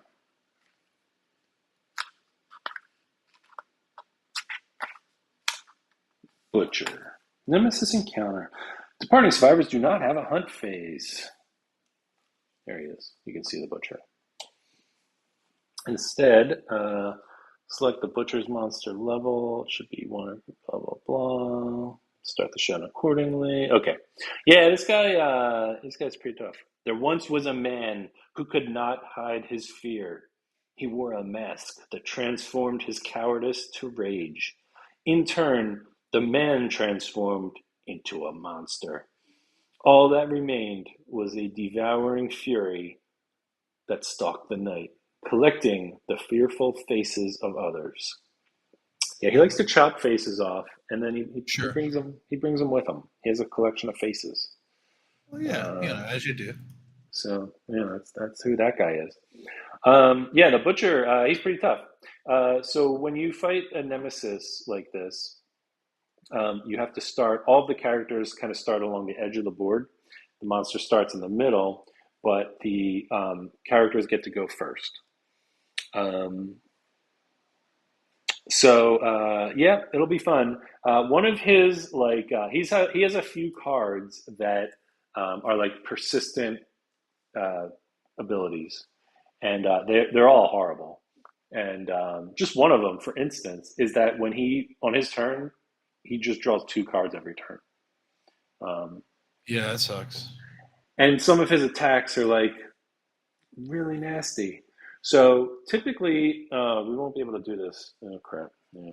So one of the best things against the butcher is evasion, because his hits are usually a little bit less auto hit than the lion's. The lion usually hits on like two or higher, where the butcher is a lot of his are like five or higher. And so if you can stack up like three or four evasion, you can bump it up to where he only hits on like an eight or higher. Oh yeah. So that's pretty nice if you can make it happen. Unfortunately, we don't have the organs. There's a item you can build that like gives +1 evasion, so it's a great thing to put on the tank. But it just costs two organs from the organ grinder, and we just haven't got that many of them. So we won't have it for this fight. But the other thing that's important, I'm not going to tell you like everything he does, but another thing that's important is in his fight, he does hand out a lot of bleed tokens. So we probably want to spend one of our hides here to get bandages, which is just an Okay. item where you can remove two bleed tokens from yourself or someone next to you. So we'll just put that on somebody who can just, help keep our tank from getting too many bleed tokens. But anyway, so we did get the cat. I have cat, so we can spend that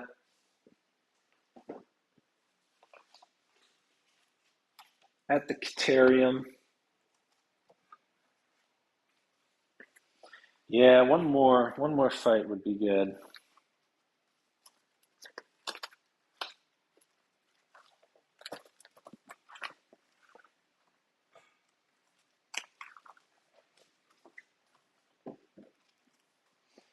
And I think maybe okay, so let's see. There we go.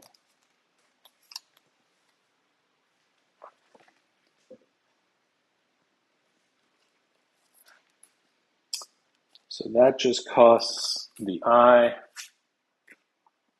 We'll figure out who to put that on in a minute. We also got another pair of boots. So everyone actually has those boots except for Hot Bowman. So I guess we'll just put those boots on him. I have to Yeah, that's remember fine. to do that. So just put this reminder here about boots. Okay, so this is what we have left. We had from last time a scrap and three bones, monster bone, great cat bones, and a skull. We could use the skull to make another skull helmet, which might be a good idea for Chiswick. Both of my guys have them. Well, he has a Well, Mark, headdress. yeah, she has a headdress, so you can actually wear a skull in addition to that, Oh, okay. um, Yeah, sure. which would bump her up to 4 head armor.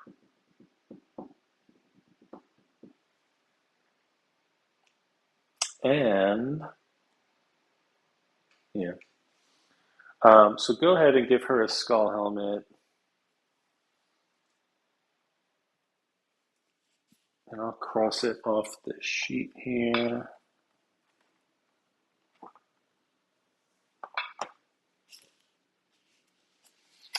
Oh, good. He can borrow the boots. And maybe I might make Galadriel our backup bow person. I have a really cool mini for a bow, like a female bow character. Okay, so where's my pencil?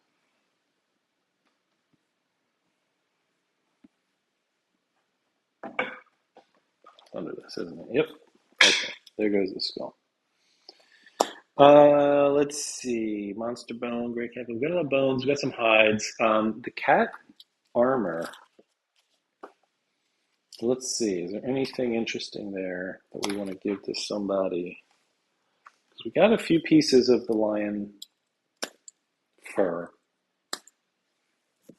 Let's see if any of these pounce. Blah, blah, blah. Activate a melee weapon. So the lion chest armor, the white lion coat, that's kind of interesting. That's one white fur and one hide. So we could make a couple of things there. What else is interesting? White lion boots can give +1 movement if you complete the 2 red affinities on it, so that's a little tough. The white lion gauntlet, actually this would be a good combo.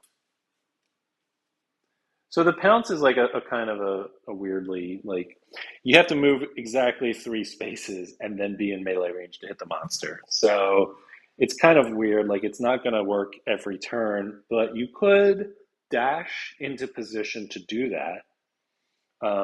So like that ability that's on the coat basically gives you +1 strength for your next attack. And then if you have the gloves along with it, you get +1 accuracy. The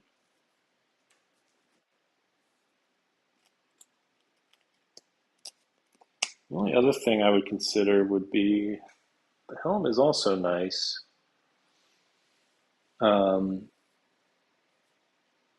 You had to spend a survival to do it though, but you give everyone 2 strength for the rest of the turn, and everyone else also gains 1 insanity.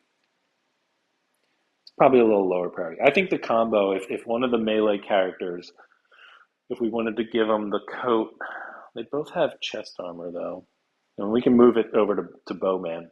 There's nothing wrong with that.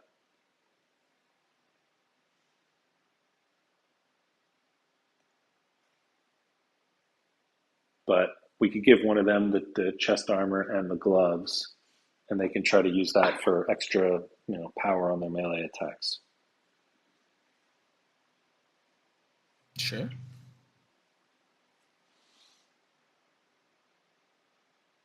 Who should get a white lion coat and a white lion gauntlet?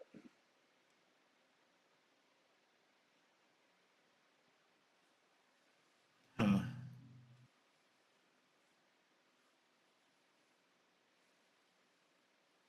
What is the first spend icon on the pounce? It's the 2. So the spend is like your movement. You're using your movement and your action. Oh, okay. So the movement looks like kind of like a rook, and then the action is the lightning bolt. So you're spending your whole turn is going to be move 3 forward in a straight line, or move 3 spaces in a straight line in whatever direction. Um, and then if you moved exactly 3 spaces, you can use a melee weapon with +1 strength. Um, and if you've got the gloves, it's also +1 accuracy. If you don't do that, I mean, you can still just move and attack normally. You just won't get those bonuses. You can also, if you've got the survival for it, you can spend survival first to move your character where you're 3 spaces away, and then do that. So you have the ability to dash and then do a pounce. It's not something you're going to do every turn, but it seems like a more useful combo than anything you'd get off of the rawhide armor.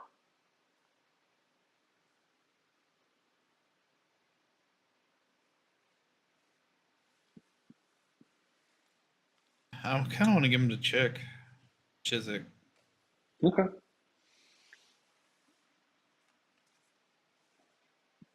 And so she's got already a chest piece, a rawhide vest. So I'm going to move that over to Bowman. And she does not have gloves, so there you go. Okay.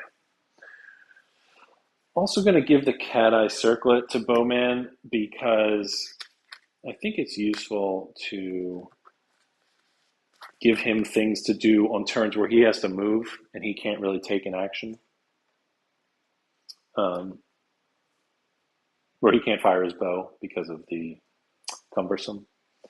So Um, that'll replace the rawhide vest, for Chiswick, yeah. and I don't think I have any gloves. So Right. yeah, So these are done. These are done. Okay.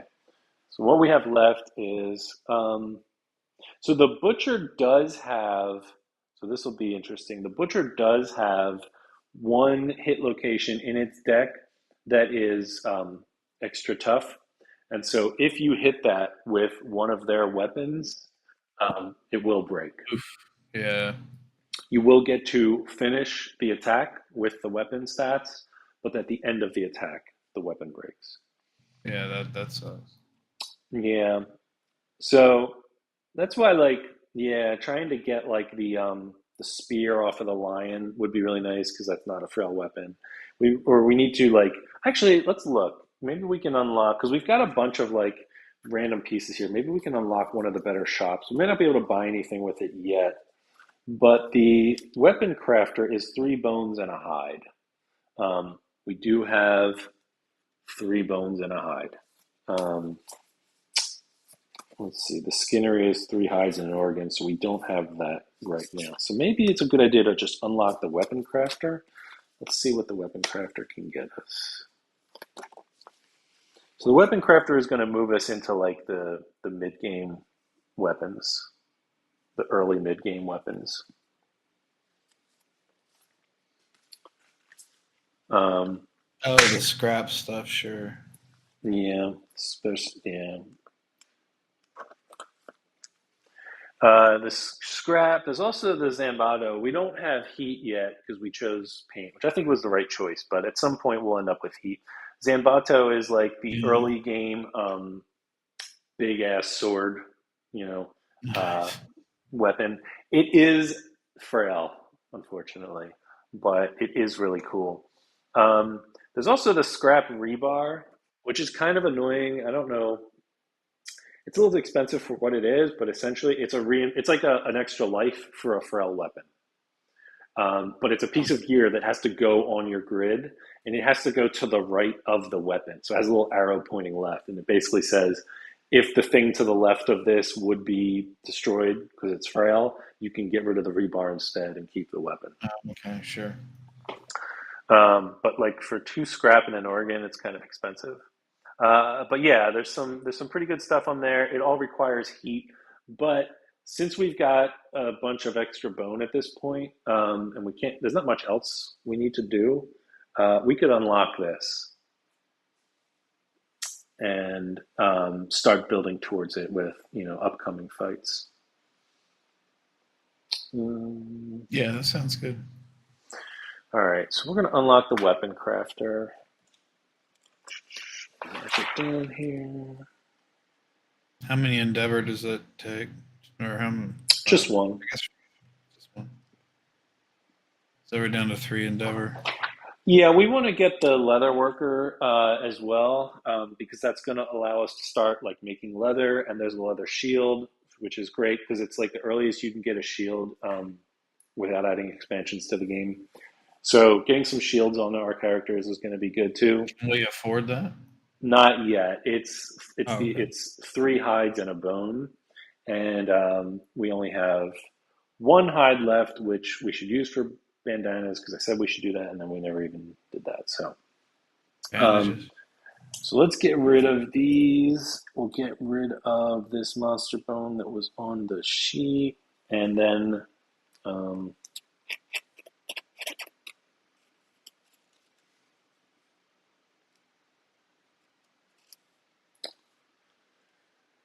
crap. Um,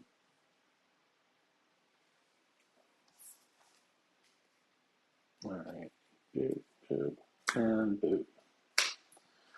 All right. I think that's all we can do right now. I mean, we have a scrap and a great cat bones. We can leave those. I think what happens if you lose to the butcher, and there is a not insignificant chance of losing to the butcher. Sure, right. The failure is, aside from of course our 4 characters being dead, he also just runs around and like breaks stuff in your camp, and I think you lose any spare resources you had. But we have some time to talk about that because we're not gonna fight him tonight. The defeat. All resources in the settlement are lost.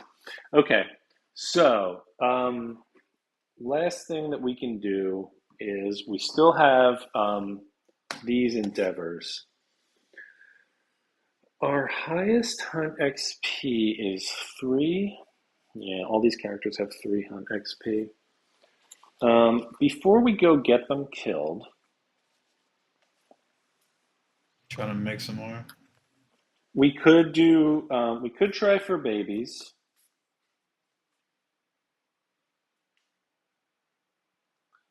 And the other option is shared experience. And what this does is like helps you level people up a little faster. So you spend a endeavor, and you have to have one character that has at least 2 more hunt XP than the other character. And you basically give them XP. It's a way of like quick leveling up characters. But you have to have like sort of a mentor character. So for instance, we have characters with 3 hunt XP. So you can nominate them and then a character that has no hunt XP, spend an endeavor, and now that second character gets 1 hunt XP. And then you can do it again because the character with 3 still has at least 2 more than them. And so you can spend 2 endeavors and get another character up to the point where they can have like a weapon proficiency and their first age milestone. So it's a way of just spreading XP around so that, if you lose characters, you have someone Sure. who's not as far behind. We could do that to Elrond. We could do that for Elrond and get him at least to the point of a hunt XP, and then Right. maybe we even or weapon proficiency, and then maybe we even want to take him when we fight the butcher. I'm not sure yet. I have to think about it. But Yeah. okay, so we can do that for Elrond. We have 2 more, which again we could do the same thing for Galadriel or really any of the other unnamed ones, but they both have a few bonuses now. Well, we used one of them to build something, right? We did. Yeah, you're right. We did use one. Or we can use the other one for just, attempt at baby time. Right. Well, yeah, sure. We can throw a baby time on there. All right. So I'm going to say Elrond gets 2 XP, and that'll be these 2. And then why don't you take a roll, 10-sided roll for baby times? Yes. Not everyone. The tank didn't, but everyone else did get a weapon proficiency, so they got 1 point. The specialization kicks in when you get your 3rd point, so nobody really got anything out of it yet, but they're making progress. We got a 7. So a 7 is not baby times, unless your understanding is 3 or higher. Oh yeah, you're supposed to name somebody, by the way, when you roll. I forgot to mention that, so that's my fault. Name a character. Nothing bad's going to happen to him. All right. Mark Wardson. All right. Mark gains 1 survival. That's it. I-10. He, Mark Wardson wandered down to the organ grinder. Nobody's having it, and but he picked up a survival while he was there. So that's Mark's story. It's worth it at the end of the day. Yeah, Elrond's pretty good, actually. We do have to bring Elrond. All right. Anyway, so that's it. We've got a couple of resources left that we'll lose if we lose to the butcher. He's the worst, but whatever. It's fine. So we're ready. Next time we play, I'll just have it set up with his dummy in the middle of the table, and we'll see what happens. All right, man. Sounds good. All right. Thanks everybody for hanging out. Don't forget to like the video. Actually, I don't care if you Yeah. like the video. It doesn't. Smash that like button, you sons of bitches. I think if you like the video, it's a very minuscule chance that it gets bumped up if somebody searches for Kingdom Death, and then that's how we'll hit it big. Yeah. We're gonna go from 0 to hero with this one. The big YouTube money. Okay, cool. Thanks for hanging out. We'll get together soon, and we'll do a boss fight. Yeah. Take care, guy. All right. See you, everyone. Thank you.